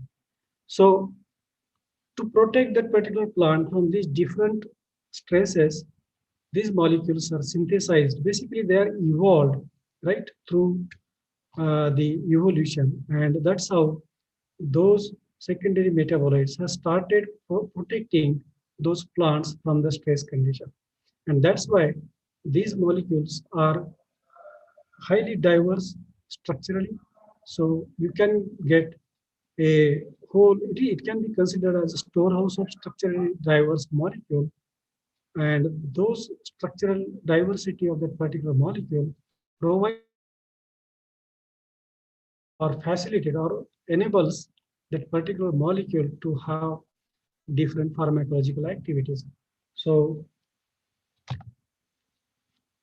there are three, as I mentioned, there are three different groups: nitrogen containing, phenolic compounds, and terpenes. So these are the three major classes of secondary metabolites.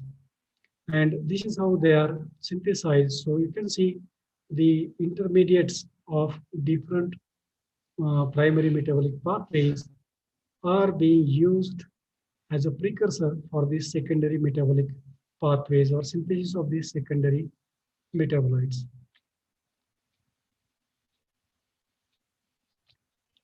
Like so, you can see terpene is the largest group of secondary metabolites, and more than 29,000 terpene molecules are described or identified till today.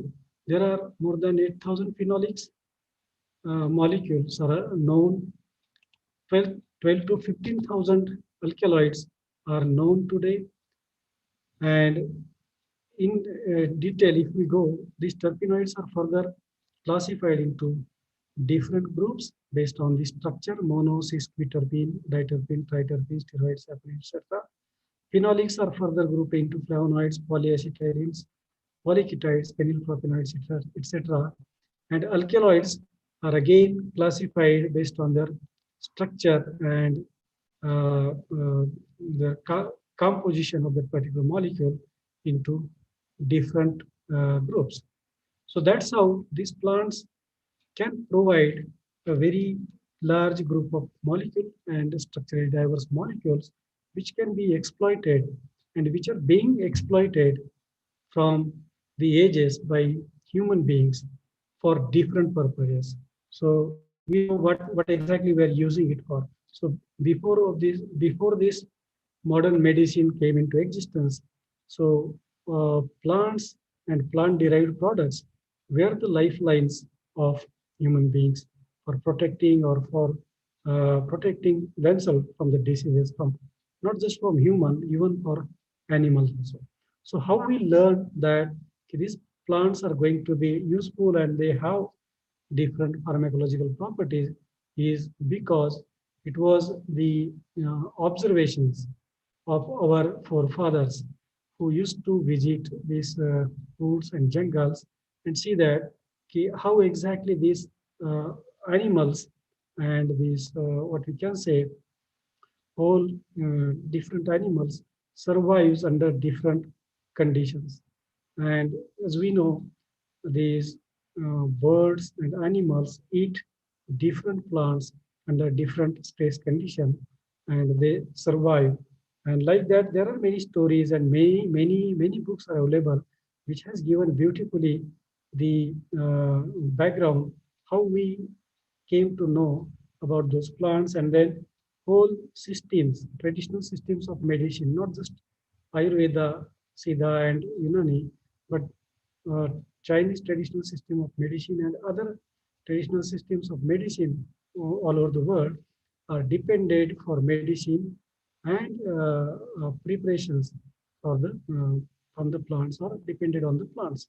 So that's how plants have provided a storehouse for different molecules and different drugs for the treatment of various diseases. So how these molecules are going to have these different biological activity and how these molecules show pharmacological properties that we will discuss.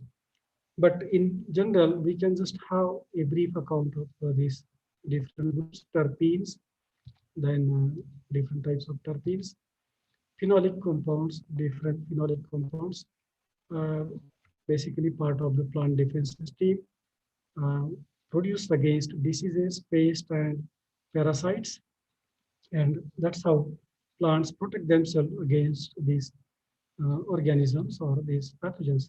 Alkaloids are the nitrogen containing compounds, and they're very, very interesting molecule. Several alkaloids has been in use as a drug, and since they are structurally diverse, and based on the structure, they are again grouped into different alkaloids. So these are the brief about the plant secondary metabolism or metabolites or plant derived uh, bioactive molecules.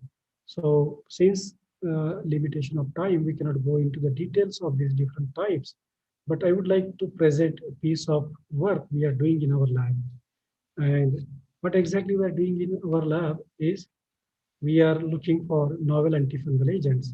So how we are looking towards this plant and how these plants or natural products are facilitating drug discovery. Um, so about 25% of all the prescriptions sold in US are derived from the plant or plant, and another 25% is basically structurally modified natural products, right? So these, and there are several, you can see the list of these drugs basically derived from plant, and they are being used. They are currently available in the market and being used against several diseases. So that this is how these plants are providing a source for novel drug uh, against various diseases. So we know the significance of these particular aspect drugs, as we have seen whole country, and not just whole country, whole world is locked down because of the lack of effective drugs against COVID-19. And still we are waiting for a drug or a vaccine against this particular virus, and still we are struggling. Nobody knows when we will get the drug or when we will get the vaccine. But yes, sooner or later, we effective drugs against this particular virus. And I hope plant-derived agents will fulfill that particular dream, as a lot of plant biologists or phytochemists are working on identifying novel antiviral agents, especially for the COVID-19. So with this, I would like to proceed towards the work we are doing in our lab and what exactly we did from last few years. So we are working on antifungal agents. It is because, as we know, the antimicrobial resistance has become one of the most serious global issue, and you can see the figures, how many deaths are being caused by this particular antimicrobial resistance. So antimicrobial resistance is nothing but the resistance of that particular pathogens towards specific drugs. And it is a evolutionary process. So as long as the particular organism is exposed to the antibiotic or antimicrobial agent, slowly it is going to develop resistance towards this particular drug. And that's how we need to keep searching for novel antimicrobial agents, and it is a constant interplay between microorganism and the human or host body, and that's how this particular antimicrobial resistance has become a serious global issue. So uh, we people are pouring money into the research of those effective antimicrobial agents, but still there are no promising antibiotics available in the pipeline. And with respect to the antifungal agents, we are restricted to only few groups of compound, that is azole, echinocandin, and polines. Sorry for the typographic mistake. It is not pollinaceae, it is pollen. So these are some of the groups which are found effective against fungal pathogen. And uh, unfortunately, though azole and echinocandin and pollines are known for their efficacy, recent data shows that most of the fungal pathogens have started evolving resistance towards these drugs, especially against azole, because pollen, though it is effective, it has severe side effects and it has restricted use of that particular drug, and it is only being used under the critical or conditions or terminally ill patients only. It is not the routinely used drug, pollen class of drugs.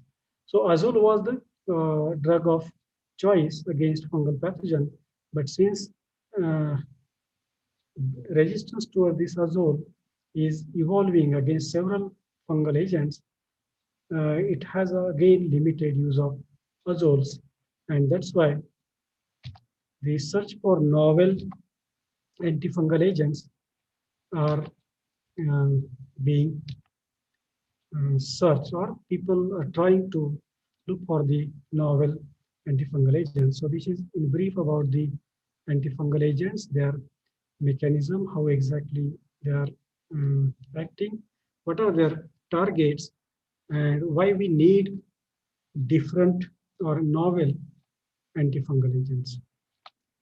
So we did some work on novel these plant molecules. We screened several plant molecules, identified novel antimicrobial agents, and we screened several essential oils against the fungal growth, right?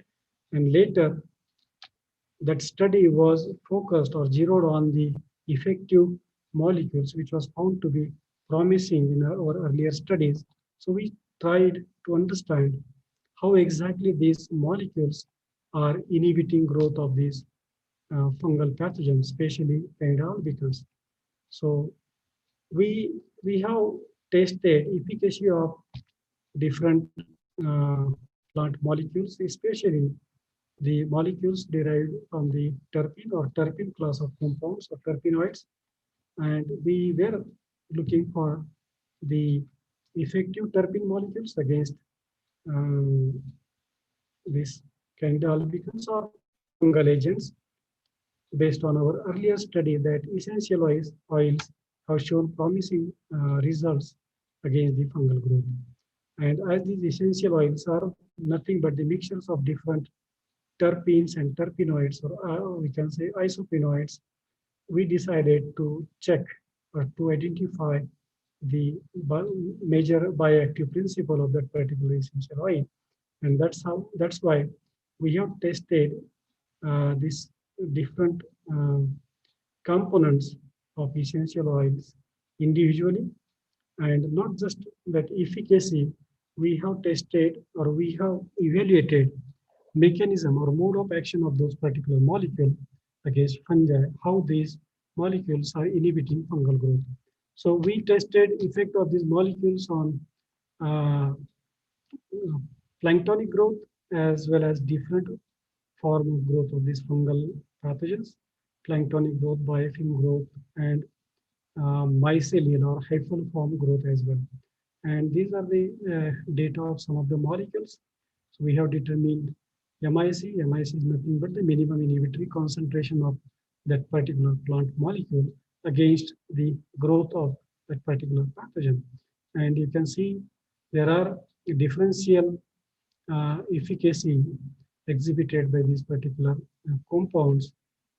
And it is not only osmium, cinnamaldehyde, farnesene, curcumin, and campane. We have tested several other molecules. This is just for representative slide. We have tested effect of these molecules, right? Combine effect, right? So different combinations we tried with the known antifungal agents, and we found that these molecules, right, act synergistically against growth of this fungal pathogen, not only planktonic, but even biofilm growth. So we have used one organism which is resistant to fluconazole. But when we use this fluconazole along with the molecule, subtoxic concentration of this osmium, farnesene, and other molecule used in the study, we found that subtoxic concentration inhibited fungal growth significantly, and it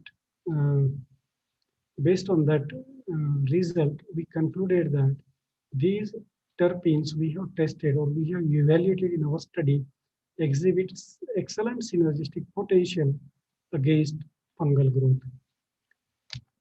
So you can see here how we did MIC and MFC of these different molecules. You can those with the on plate AC, we sprayed specific number of candalbecan cells on the these YPD agar plates. It was grown for 24 hours, and then you can see those colonies. So the concentration which is inhibitory or which is responsible for killing 100% inoculum are considered as minimum fungicidal concentration, and concentration was inhibiting growth but failed to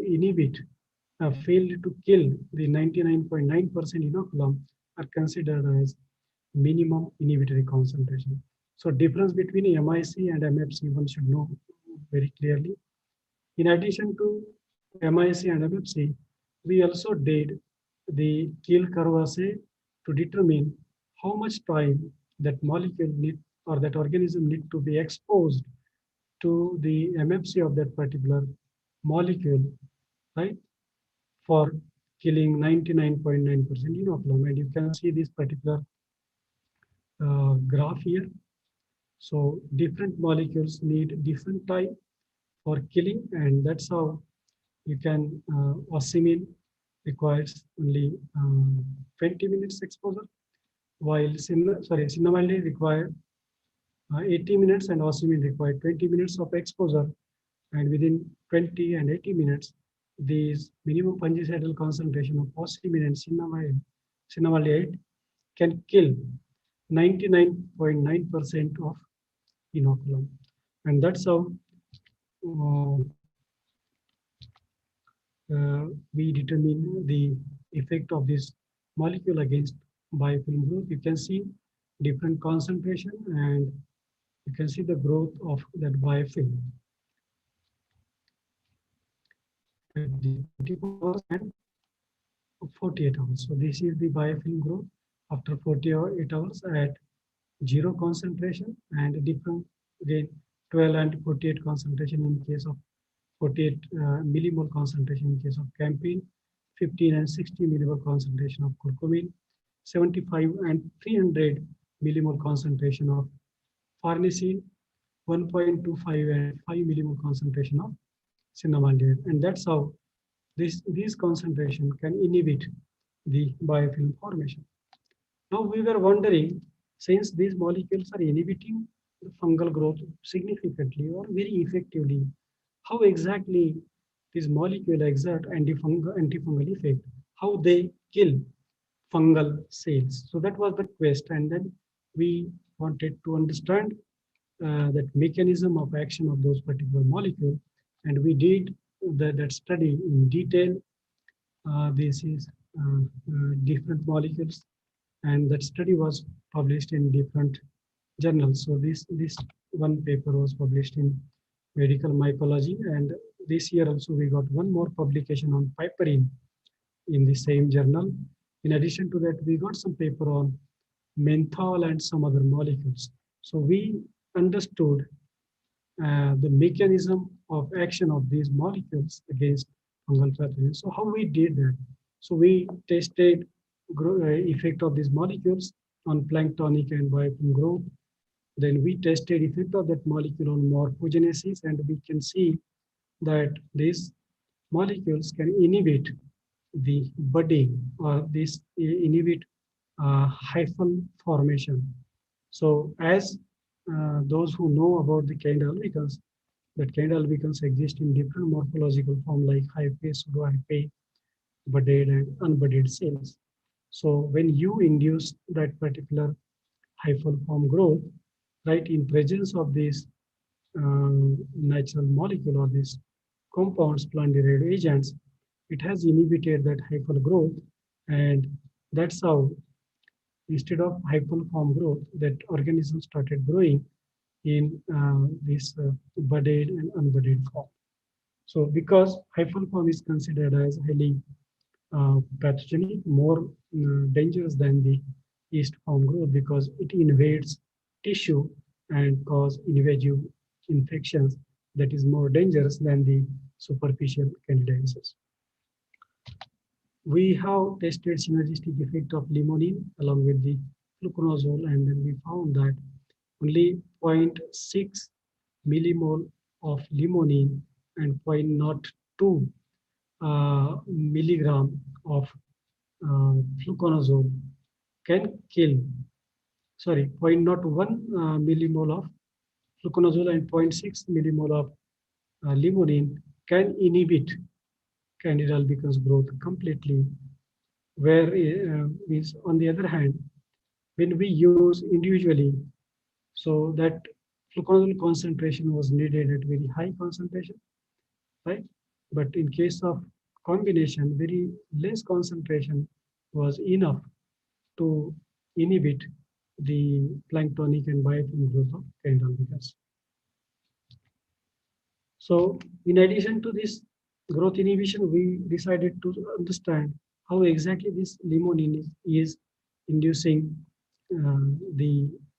or inhibiting the growth of Candida albicans, and we identified this limonene responsive proteins, right, of the Candida albicans using LCMS data, and we found that these proteins modulated, right, down-regulated proteins and up-regulated proteins were belonging to different metabolic processes like transcription, translation, mitochondrial function, metabolism, proteolysis, and many cell cycle, etc. So these proteins were modulated in response to limonene, and to support that particular data, we did some cell cycle assay, some microscopic assay, and we found that this limonene is inducing apoptosis in Candida albicans. You can see this image shown in the upper side, E2, right, where you can see the nuclear, right, fragmentation in the nuclear compared to the control cells where you can see intact nuclear. And that's how we concluded that this particular limonene is inducing apoptosis in the cell. And how this is inducing apoptosis, we further confirmed it using the flow cytometric analysis. And flow cytometric analysis has also shown that limonene is inducing apoptosis in Candida albicans. So we were wondering how this limonene is inducing apoptosis. How exactly? What is the effect, or how? What exactly is the mechanism? So we concluded that this limonene is inducing cell wall and membrane damage, or causing cell wall and membrane damage, and that cell wall and membrane damage is upregulating or inducing production of reactive oxygen species. And to cope up with those reactive oxygen species, it has impacted several genes. And we found that genes involved in managing that reactive oxygen species trace, there are some of the genes, they were upregulated while some of the genes were downregulated. And we also found that the induction of calcineurin pathway and also the nuclear stress mechanism. So based on this overexpression of some of these proteins in response to limonene, we could link that particular mechanism, and we propose this particular model of the mechanism of limonene induced apoptosis in candle beacons. And this model was further supported by expression of those selected genes, like we check the expression of ERG11, MCA1, which is involved in apoptosis, KRE9, which is involved in membrane and cell wall structure. ERG11 is again involved in membrane structure, that is sterol biosynthesis. TRR1 is involved in the oxidative stress, and RPL11 was involved in nuclear stress.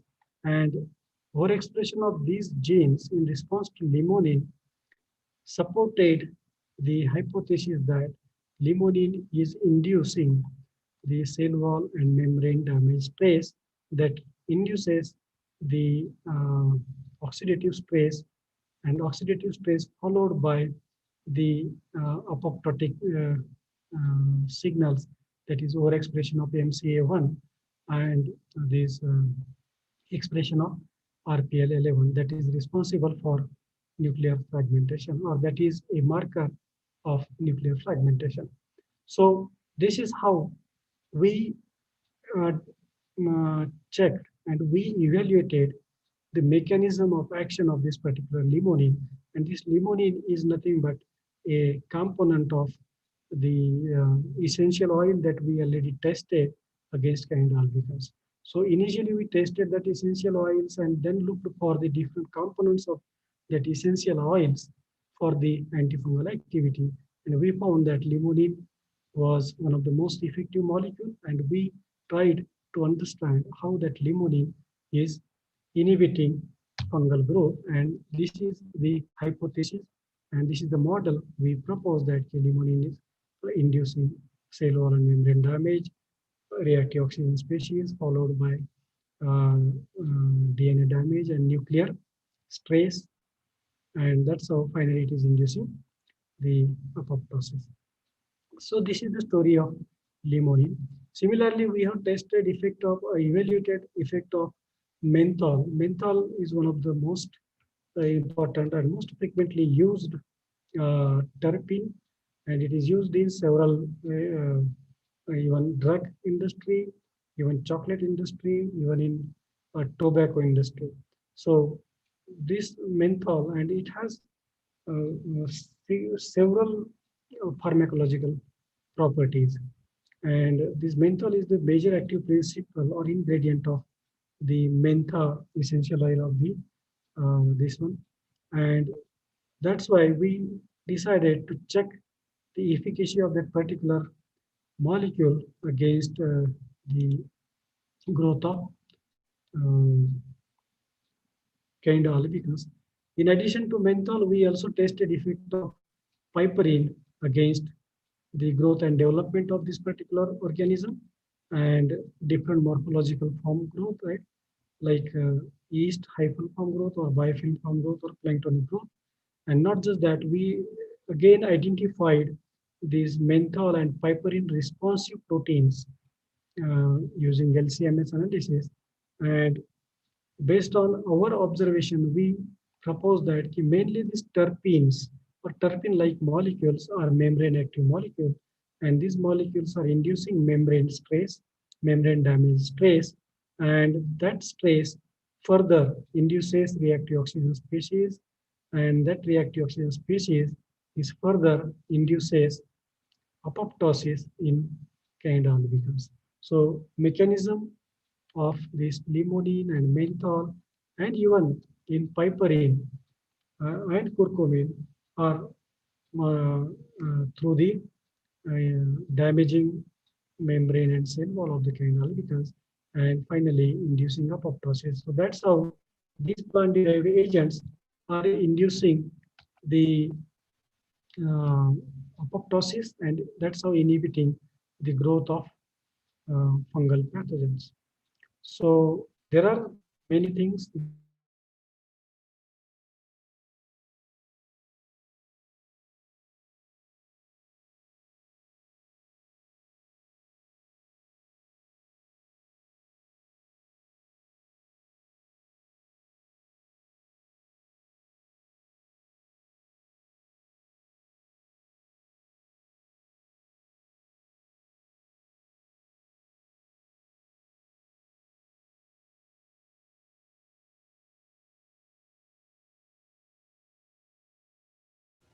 Hello, sir. Sir, you're not audible, sir.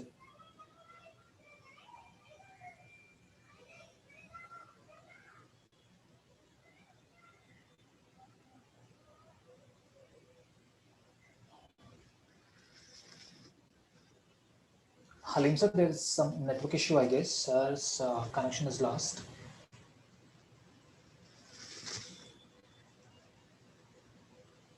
Okay, as we are running short of time, we thank Dr. Zohre for his live experiences with plant-based bioactive molecules. So we express heartfelt thanks for his presentation. And it is time for our last speaker, Tulsi Rao sir. I request Aruna ma'am to introduce Tulsi Rao sir for his presentation. Aruna ma'am.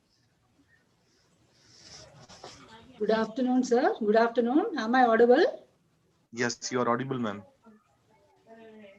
We are glad to have Sri K. Tulsi Rao sir with us today. And I take this privilege to introduce sir. And he's a retired Deputy Conservator of Forestry from Andhra Pradesh. And he's also former advisor of AP Biodiversity Board. And coming to his academic profile, he has obtained his Master's, MSc Environmental Sciences from Kakatiya University. And in addition, he holds Diploma in Crocodile Breeding and Sanctuary Management, and Diploma in Captive Breeding and Zoo Management, and Diploma in Eco-Development Planning and Implementation. And he has involved in or participated in international seminars and conferences. And one of which is, he has participated in 21st International Seminar on Forest and Natural Resources, Administration and Management, organized by Colorado University, College of Natural Resources and US, Department of Agriculture Forest Service, international programs. That was from August 21st to September 8, 2005 in USA. This is remarkable participation. And in addition, he has participated in a study tour under UNDP program to Nepal, Indonesia, and Australia. This was during 1994 at his study period. And in addition to that, he has gained field experience related to conservation as such in ex-situ conservation, in-situ conservation, biodiversity research, and he also served as Assistant Director, Wildlife Management Division, Project Tiger, Srisailam, India's largest tiger reserves. And that was during 1994 to 1995. And he was also Field Project Officer, Eco Development Planning and Implementation in Nagarjun Sagar, Srisailam Tiger Reserve. And that was during 1995 to 1997. And he has also got experience in biodiversity research, where he served as Assistant Conservator of Forests and Head Biodiversity Research Wing, Project Tiger, Srisailam, during 1997 May to 2006. And his areas of specializations are as such in ex-situ conservation, health and hygiene, habitat enrichment of exhibit enclosures, and captive breeding of endangered species. And he established overall conservation priorities in Nalamala region, Eastern Ghats of India. And he also developed and implemented strategies and mechanisms to accomplish them. And he has gained more than 25 years of experience in natural resource planning management, conducting environmental education and training to forest staff, NGOs, and other masses. He has gained more than 28 years of team management experience, including ability to motivate, lead, set objectives, and manage performance of large multidisciplinary team and conflict resolution skills.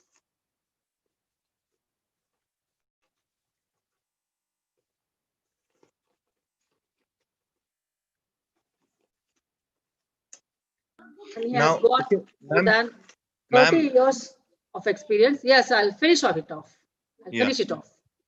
He has gained more than 30 years of experience in captive care and management of wild animals and biodiversity research. In addition to this, he has participated in seminars and he has written books, edited books, and as such, he's also conferred with honors and awards, few of which very important and significant are like he's recipient of Best Young Scientist Award, and he has also received Worldwide Fund Tiger Conservation Award, and also Dr. Salim Ali National Wildlife Fellowship Award, and also Rajiv Gandhi National Wildlife Conservation Award. So these are some of the remarkable awards, and it shows his achievement.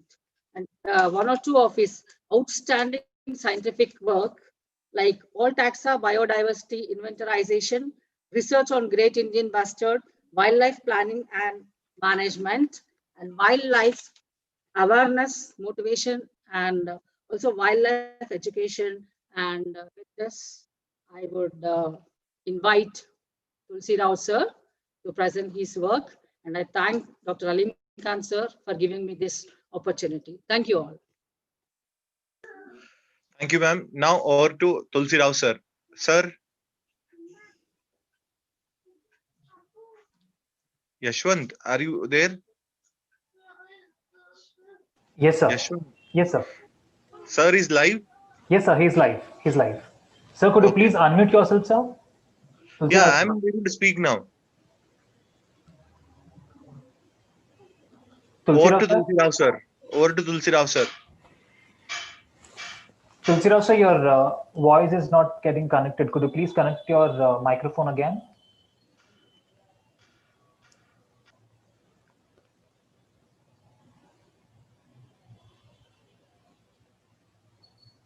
Tulsi Rao sir, your microphone is not connected, sir.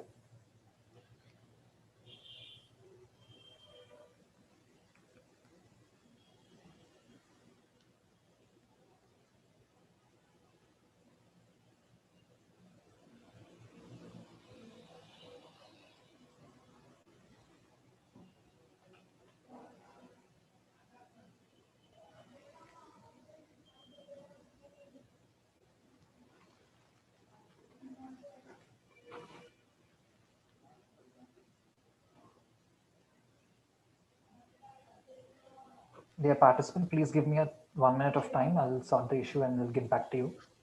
Just a minute, please.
Yashwant, any technical error?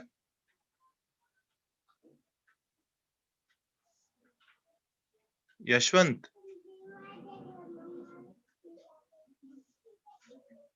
Sir, Are you just a there? minute, sir. I'm on call with Tulsirao Garu, so I'll just call. We are sorting the issue. Just a minute, please.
Hello?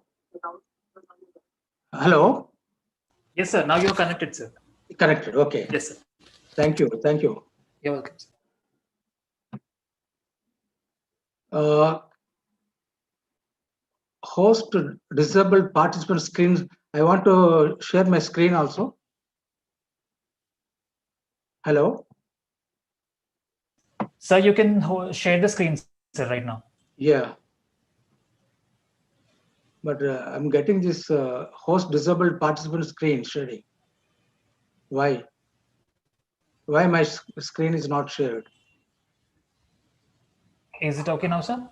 Uh, Could you please check it once again? Yeah, I think. Launch meeting? Yes, sir. Share. Yeah.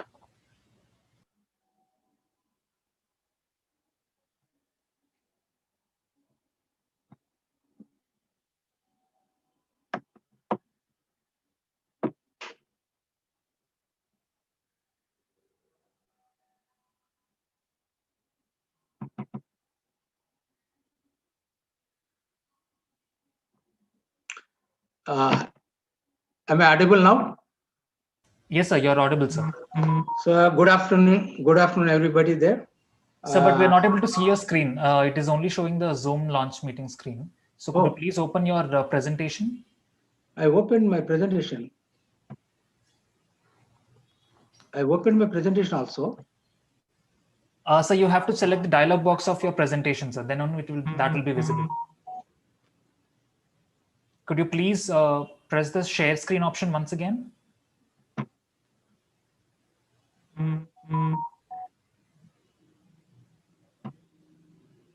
Yeah. Can you see the dialog box of your presentation, sir? Yes. Please click on that, and then you can share the video. Now it's okay? Yes, sir. Now it's fine. Proper. Okay. Thank you. You're welcome, sir. I'm sorry for the delay. Some technical issues there. Good afternoon, everybody. I'm Dr. Tulsi Rao. Thank you very much, ma'am, for your nice introduction of me. I obtained my doctorate in wildlife from the Calcutta University. I worked in the Forest Service, Forest Department in the combined state for 40 years continuously. I completed my work in wildlife as a wildlife in the wildlife career. 12 years in ex-situ conservation and 18 long years in in-situ conservation. as seen from the previous delegate's speech, I think mostly I'll be presenting my work of my case studies on both ex-situ and in-situ conservation. Okay, so we all know that the resources on these planets are very finite, not infinite, and they're fast depleting because of our unthoughtful actions on this planet and also high consumption beyond the levels of resilience. So therefore, we are facing all these problems. I think I don't need to explain all these things because it's not relevant to the our topic. Directly coming to the topic, because we are running short of time. So conservation is nothing but the preservation or the efficient use of resources. When I talk about the resource is all panchabhutas. What all we are getting in kind from this planet for the betterment of our lives, these are all resources. So therefore, the conservation of various quantities which are under physical laws, they are also part of the conservation. So conservation of nature, conservation of wildlife, conservation of water, soil, and so on and so forth. These are all very important resources of our planet. Coming to the conservation, there are two types. One is in-situ conservation, the other is ex-situ. When I say the ex-situ conservation, with respect to the plants, like sacred groves, home gardens, and seed banks, field gene banks, cryopreservation, and also botanical gardens, arboreta, zoological gardens, aquaria, etc. All these things.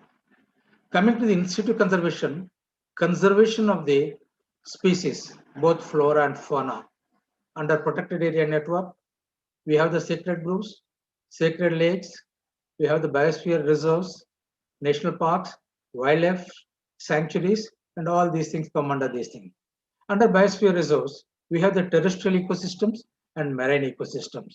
So we need to conserve the different plant and animal species, both in situ and ex situ conservation. When I say the in situ conservation for the plant conservation, under in situ we have the tree diversity, different types of trees, different types of ecosystems, different types of vegetational patterns we have, not only in the country, for the entire world I'm talking. And ex situ, under ex situ we have the jumplas, seed banks, and all these things, and also living plants. And both in situ and ex situ, we have common is the research and also development of horticulture and education and creation of awareness to the public. Coming to the in situ conservation, this is nothing but on-site conservation of species within their natural habitats, like protecting the tigers in its own landscape, in its own habitat. So take for an example, tiger project both in Andhra Pradesh and Telangana. It's the Nagarjuna Sagar Srisaram Tiger Reserve, Amrabat Tiger Reserve. Previously, it used to be one. So that is a on-site conservation of the tigers. And exhibiting the tigers in the zoological park and breeding them and supporting the in-situ conservation by rear and release of these animals that comes under the ex-situ conservation. In in-situ conservation, this is the most viable way of biodiversity conservation. When I say the viable way, because the habitat is the known habitat to the animals or species. They come from the same habitat, so they feel comfortable in that habitat. But whereas in ex situ conservation, it is an artificial one, and mostly we take only the threatened or endangered species of animals or plants from their natural habitat and place them in a special settings in gardens or in the nurseries or in the zoological parks for protection, and also provide with the for conditions for the natural growth. And conservation of genetic resources is also come under the in-situ conservation. And like examples are national parks, wildlife sanctuaries, biosphere reserves, gene sanctuaries. These are some of the things. The merits of ex-situ conservation is survival increased due to the special care and attention. The mortality will be reduced, natality will be increased. The longer lifespan, the animals get it, the assured food, because of the assured food, water, shelter, and security. But whereas in natural conditions, food is not assured. The animals have to hunt, or the herbivores, they will have to search for the preferred species of the grazing and all these things. The limitations for ex-situ conservation is it's an expensive. It needs huge budgets for providing feed, providing cages, and providing environment. And freedom of the wildlife is limited because the space is the crunch, and animals cannot survive in natural environment because those cannot survive in natural environment. They are brought to here, and they will be raised here and adapted only for a few selected species, this ex-situ conservation. Therefore, these are some of the limitations for the artificial rearing of the animals in the ex-situ conservation. Example of in-situ conservation, take for example, Andhra Pradesh has got long coastline. For that matter, the whole India has got about 7,000 kilometers of long coastline. Many of these marine fauna, especially like the turtles, marine turtles, they come ashore, lay eggs, and after hatching, the young ones, they go back into the seas. So, therefore, it acts as the sea coast acts as an in-situ conservation habitat for the sea turtles. So, what you are seeing here in the bottom, left corner bottom, the marine turtles, olive ridleys, they come to the shore, lay the eggs, and cover them, and leave the place, and they will not bother for the protection of the nest. So, because the mother or parental guardianship is not there, so these eggs are susceptible for the lots of damages. Maybe because of the beach erosion, at times dredging for the constructions, and in the beach area, the excessive lighting because of the tourism, and people go for the fishing. So those animals which come for the nesting are automatically come into the fishing nets. And there are umpteen number of natural predators also there, like dogs, mongoose, veredas, and even birds also. And people also go for the sand mining, and all the pollution, drainage that come and made the ocean, that pollute the ocean, and all these things. These are some of the problems the natural species are facing. So therefore, what we are doing, because these beaches are not protected by any kind of parks. Therefore, what we are doing now, we are collecting the eggs and keeping in a small fenced areas, and looking after that till they hatch and release them back into the waters. Coming to the another very important ecosystems of Andhra Pradesh is the grassland ecosystem. We find the Great Indian Bustard, highly endangered bird of the world. Great Indian Bustard is a highly endangered bird of the world because this is restricted only to the India and Pakistan. And the number, previously it used to be about 50,000 birds used to hover in the Indian skies in during our freedom movement. Now the population has dwindled as low as about less than 100 individuals. Then imagine if these things they get extinct, then what will happen? Because these are the friends of the farmers, they pick up the insects from the crops, and thus it helps the farmers. That's why it is called the friend of the farmer.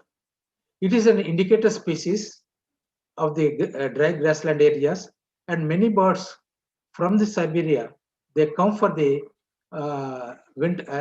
come as a winter migrants to these areas, and they stay over here and lay the eggs and lay the nest, and after hatching, they leave the young ones for their survival, and they go back to their original places. So these birds, they graze here, and after some time, they also leave to the place from where the parents they had come there.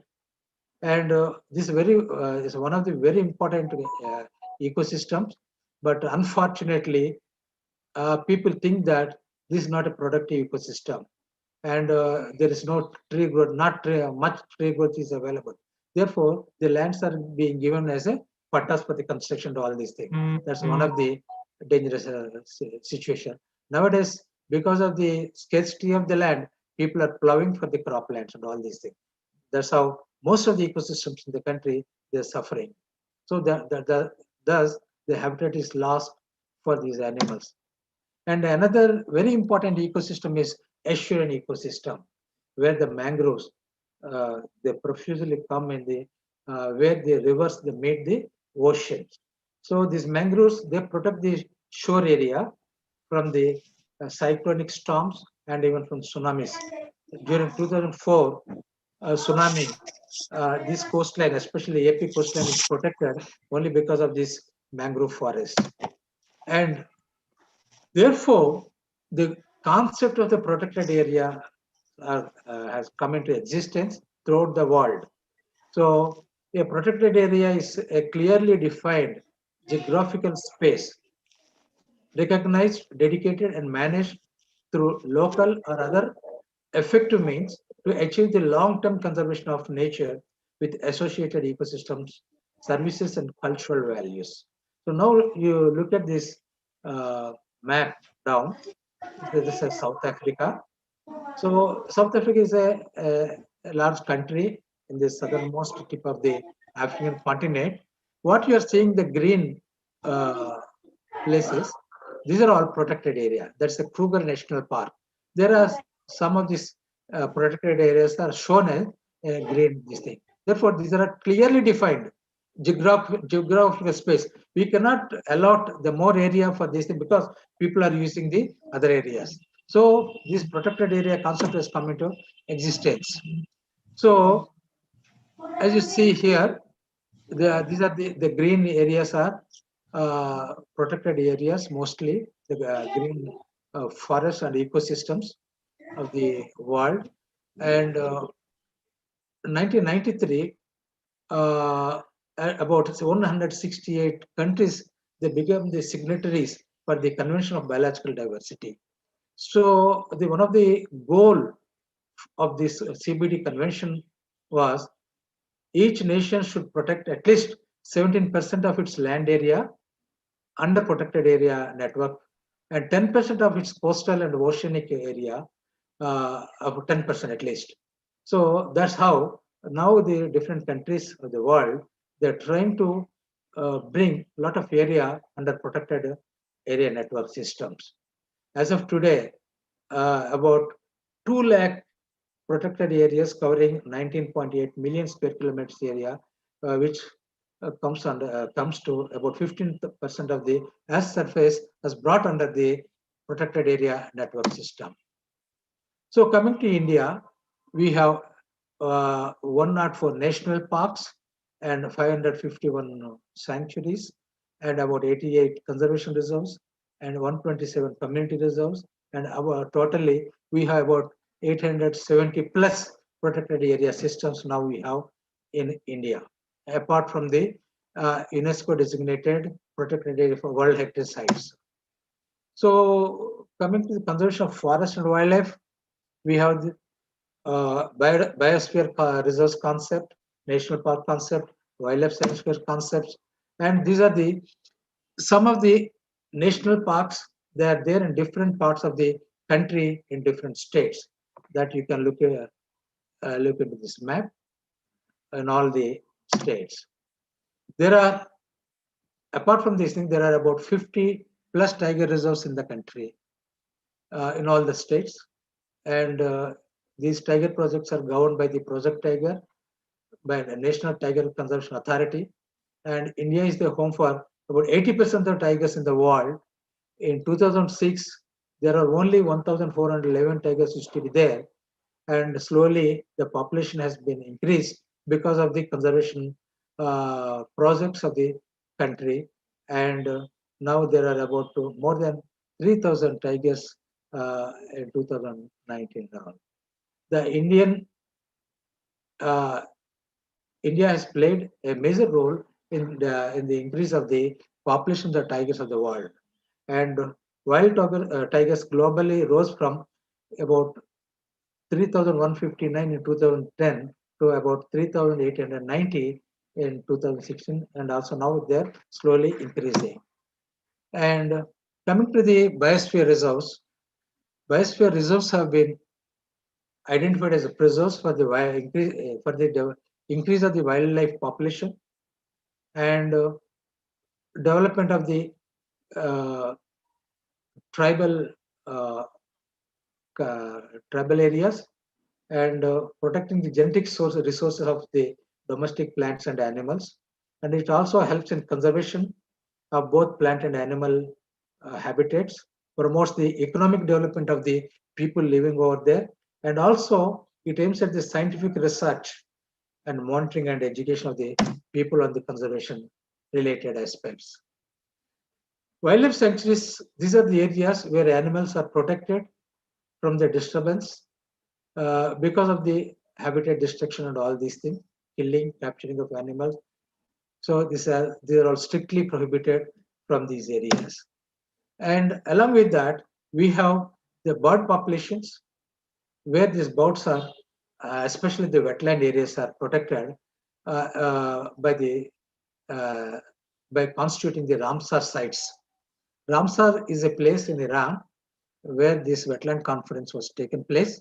And since then, these sites, the wetland sites which have been constituted, are called as the Ramsar sites. We have certain Ramsar sites in the country. These are shown in this map. And there are certain regulations with respect to the protected areas, both for national parks and sanctuaries, as per the Indian Forest Act 1927 and Conservation Act 1980. And there are other acts also, Environmental Protection Act 1986, Biological Diversity Act 2002. Of course, India has a constituted about 2003, and the Scheduled Tribes and Other Traditional Developers Act 2006. These protect these conservation areas. These are some of the issues of the our protected areas: habitat loss, fragmentation of the corridors, overuse, abuse of the biomass resources because of the biotic pressures from the cattle and from the humans, and increased human and wildlife conflicts, and severe livelihood dependency on forest and wildlife resources, and continued poaching of wild animals and also wild plants, and illegal trade in wildlife areas. And it needs a broad-based public support. Unless public cooperate, I think we cannot protect our wild heritage. So there are other institutions for ex-situ conservation: National Bureau of Plant Genetic Resources, we call it in short, we call it NBPGR, that preserves agriculture and horticulture crops, and National Bureau of Animal Genetic Resources, that preserves the semen of domesticated bovine animals, and National Facility for Plant Tissue Culture Repositories, conservation of varieties of crop plants or tree by the tissue culture. And also we have the gene banks, collection of DNA samples together with the samples of the somatic materials, and gene banks preserves the stocks of both seed and vegetative materials. There are some major gene banks in the country, as I told already. National Bureau of Plant Genetic Resources in New Delhi, Tropical Botanical Garden Research Institute for Medicinal Plants and Species, Central Institute of Medical and Aromatic Plants in Lucknow, Central Drug Research Institute in Lucknow. These are some of these things. They are primarily considered as the conservation of the genetic material. In practice, germplasm is a plant part of the from which new plants can be generated. Applications are tissue culture and the cryopreservation. These are some of the things done in the germplasm banks. And also we have certain research stations available. From the forest department point of view, we have established a research institute known as Biodiversity Eco Research and Monitoring Laboratories in Nalmalais, in Sundipenta, in the Srisalem. A wonderful research station has been established. Even the CBD, Convention of Biological Diversity, headquarters in Montreal in Canada, they rated this institution. This is the only one and one. It's the only one for the whole of the world in the wilderness, and they rated it as one of the very important research institutions for study of the biosystematics, that is inventorization of the plant resources and also animal resources, and also ecotechnology. There's a lot of science and technology available in the nature. What all we discovered, what all we have invented, they're not invention, they're all discoveries from the nature. So nature is a big laboratory. It gives us lots of clues as to why, as to how we can develop the technological advancements of all our discoveries and all these things. And also it studies of the ecological economics and bioprospecting studies, because so far we are unable to extract the economy from the natural resources, especially from the forests and wildlife. So this also we used to study here, and also ethno-medico-botanical studies. A lot of medicinal plants are there.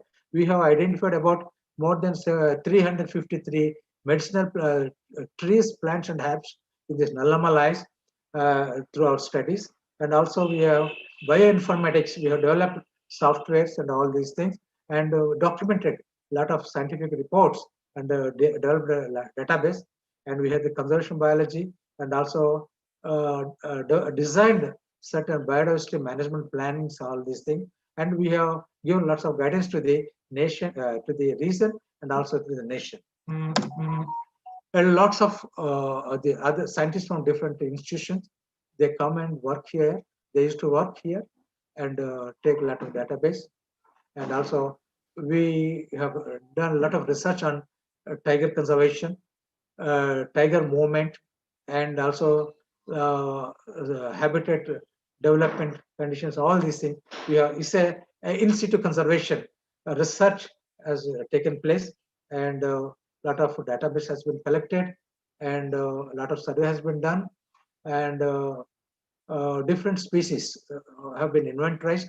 And to our credit, we have discovered new species to the Nalamalais, Eastern Ghats, Southern India, to the India, and also to the world.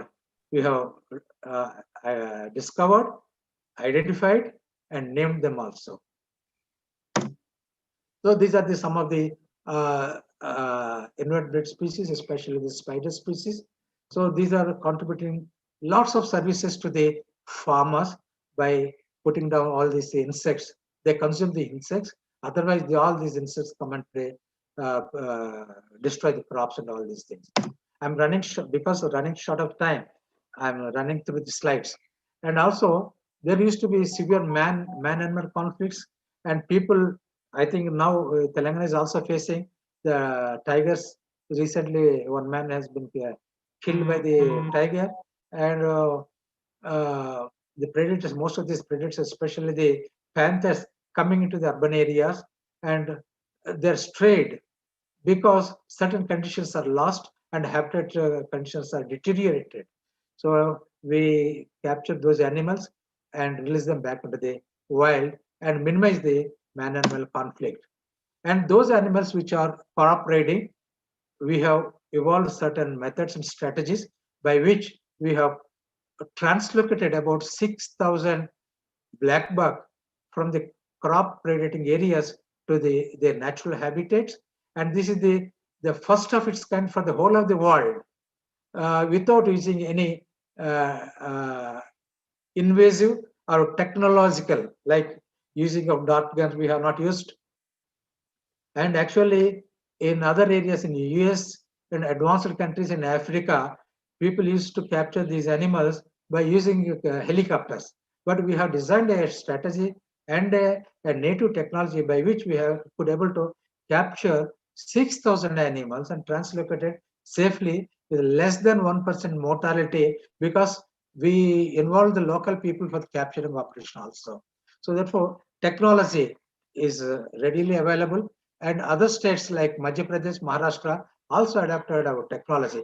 It's a lot of things are there to tell about all the how the technology has been evolved and all these things. It takes a lot of time, and also a lot of these star tortoise are being smuggled to the Southeast Asian countries, and we used to seize them in the airports and ports, and used to bring them back to the protected areas, and injected the transponders, and we released them back into the wild, and we used to monitor these animals, whether they're surviving well or not. And all before that, we have done an extensive survey whether the sufficient food plants are available or not.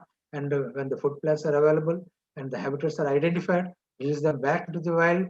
And also, we made the local villages as the custodians of these things. And it's one of the very successful conservation program. Also, we have done an excellent and a successful conservation program of crocodiles. During 1970s, all the 3 species of crocodiles were at the verge of extinction, and we collected the eggs from different parts of the country, right, starting from the border to the Nepal, and collected eggs, and from Godavari, Krishna, Ganga, Kaveri, and we collected the eggs, and we have artificially incubated them in the In-Situ conservation, and after attaining the age of 1 meter size, and we release them back into the rivers and also in the coastal areas, and restocked all the rivers. Originally, they used to support the population. Now they have been restocked, and now the population is abundant in the country. That's another very successful project we have launched it. So because of our intervention through the protected area network and through the certain projects, the forest cover has been improved, and there is a better accessibility and for the forest dwellers, and forest cover has been improved, water availability increased, and those animals which has vacated from the habitat again started visiting the areas, and also conduct a lot of attitudinal workshops, seminars, trainings to the local people, bring a lot of attitudinal changes to the people, and we made them the custodians of these things, and also improved the habitat of the tigers and also other species, and manipulated the habitat conditions, developed the meadows and pasture lands, increased the soil moisture regime of the habitat by constructing the check dams, link up the existing drainage pattern to the lakes, and also the water harvesting by constructing water harvesting structures, constructed low investment percolation tanks, prevented the runoff and reduction the human dependency and the natural resources, and improved the socio-economic conditions of the local people by from the funding available from the World Bank, and also promoted limited ecotourism in the areas. Because of our interventions through different projects, the population of tigers have increased. Once the population has drastically declined, now the population is in the increasing trend. Now it is evident that the tigers and panthers are seen everywhere in the protected areas.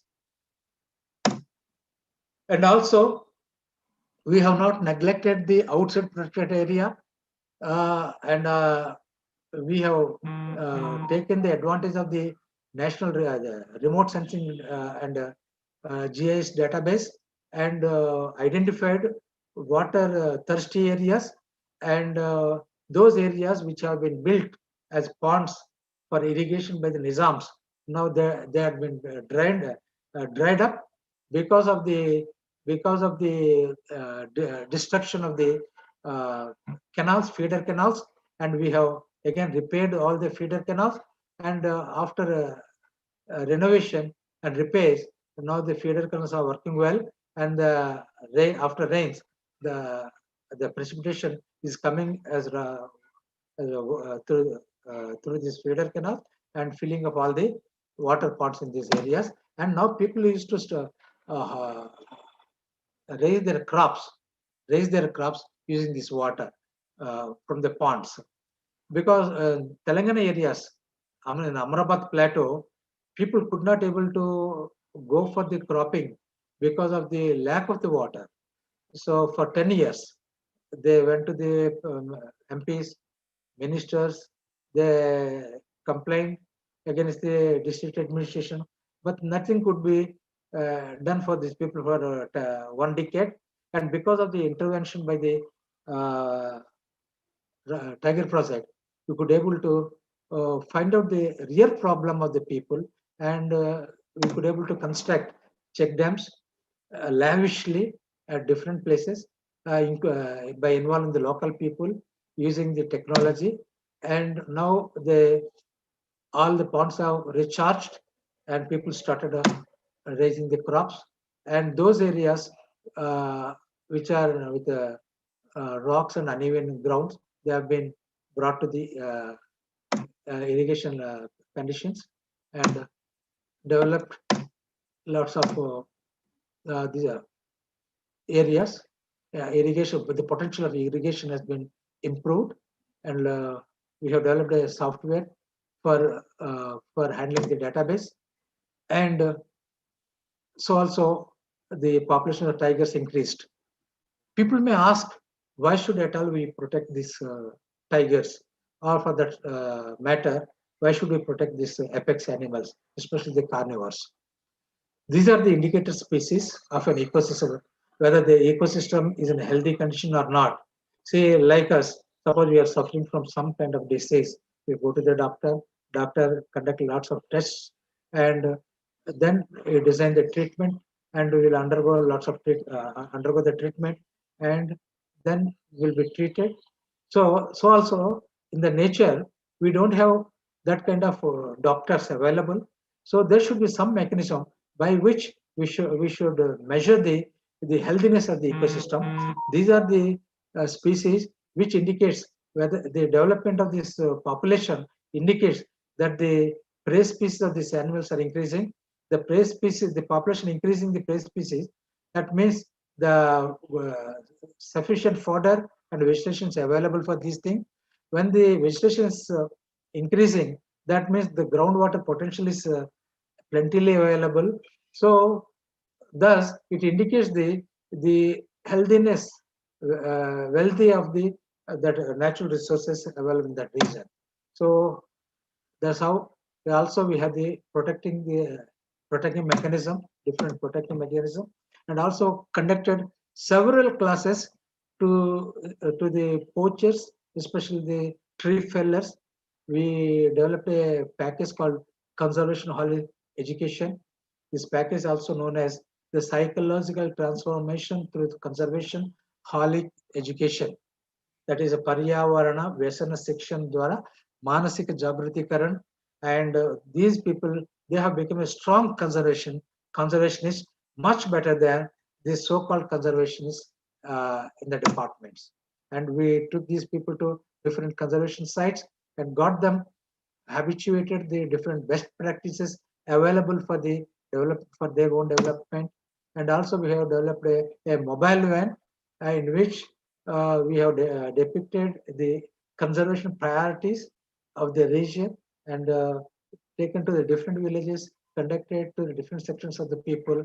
And that's how we have conducted thousands of training classes over a period of 10 years.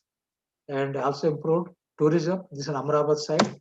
A lot of tourism potential is available without any invasive methods. I think just by showing our destination, showing our scenic panoramas, I think the local people can earn a lot of money. Thus, without destroying the natural beauty, natural aesthetics, natural resources, I think a lot of money can be invited into these areas. So the results are the increased income of the locals, increased well-being of the people, increased food security of the tribals, more sustainable use of the natural resources, and decreased vulnerability of the people. And other key results are, once the degraded habitats restored back, because the resilience capacity of the habitats are increased, village tanks are improved to support the irrigation facilities of the area, and that increase the crop yield. Besides providing agricultural employment to the local people for 9 months, and smuggling routes in the village have been plugged, animal population increased, and the empowerment of the villages has been done, and gender participation, it was insisted, and socio-economic improvement was done for the locally dependent people, and increased anticipation for the people's participation. So that's how, over a period of time, 10 years, we worked very hard, and the habitats have been improved, and the population has been, the population of different animal species have been improved, and the people living in the protected areas now, they're a little bit happy of the intervention of the projects. Thank you very much for giving me this opportunity. Because of the paucity of time, I run through the slides, and I'm sorry if any doubts are there. You are welcome. Thank you. Sir, one participant has asked a question: why biodiversity areas are located in selected places? Why hotspots are established at selected places? Yes. See, 3/4 of this planet is in the oceans. Only 1/4 of land is available for the people to live on. Okay. Even within this 1/4 area, now you are seeing lots of civil wars are taking place world over for the acquisition of land. Lot of aggressions are taking places. Fightings are taking place between the countries because of the paucity of the land. See, once you go on declaring the entire land areas under protected area network, what happens? Lots of man-animal conflicts take place. Already you are seeing the animals are coming into the urban areas and into the villages, and people are killing these animals. They're putting a lot of pressures on the protected area managers. See, once the man-animal conflict starts, what happens? People more for the destruction of the habitats. That's how in the initial days, the tiger project the habitat was lost because of the severe man-animal conflict. Because the people, the interests of the people are also taken care. Now people have, people could able to understood the importance of the network of the protected areas. We cannot go on declaring every area as a national park or a sanctuary. We can do that, but that invites lots of problems with people and also from the politicians. Thank you so much, sir. Thank you very much, sir, for your query replied very coolly. So it's a very big thank you for participation as a resource person and sharing your experiences. So Yashwant and CGR team, can we declare now the conference the end? Yashwant. Yes, sir. Yes, sir. Thank you. So Participants. we'll have a national anthem, sir.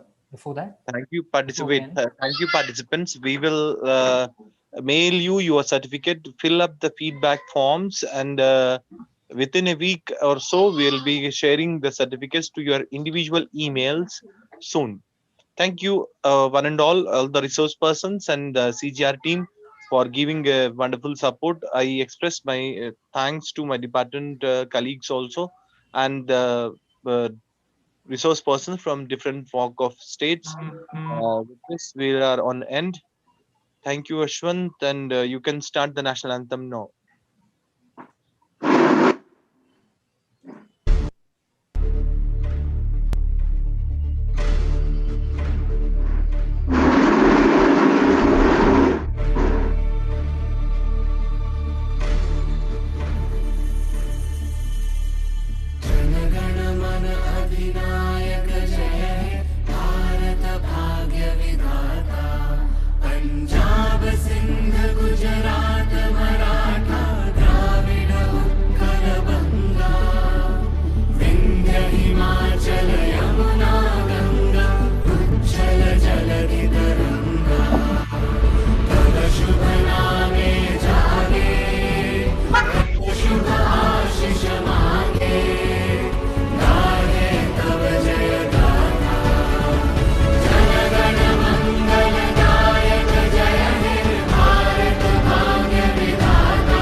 Thank you so much, everybody.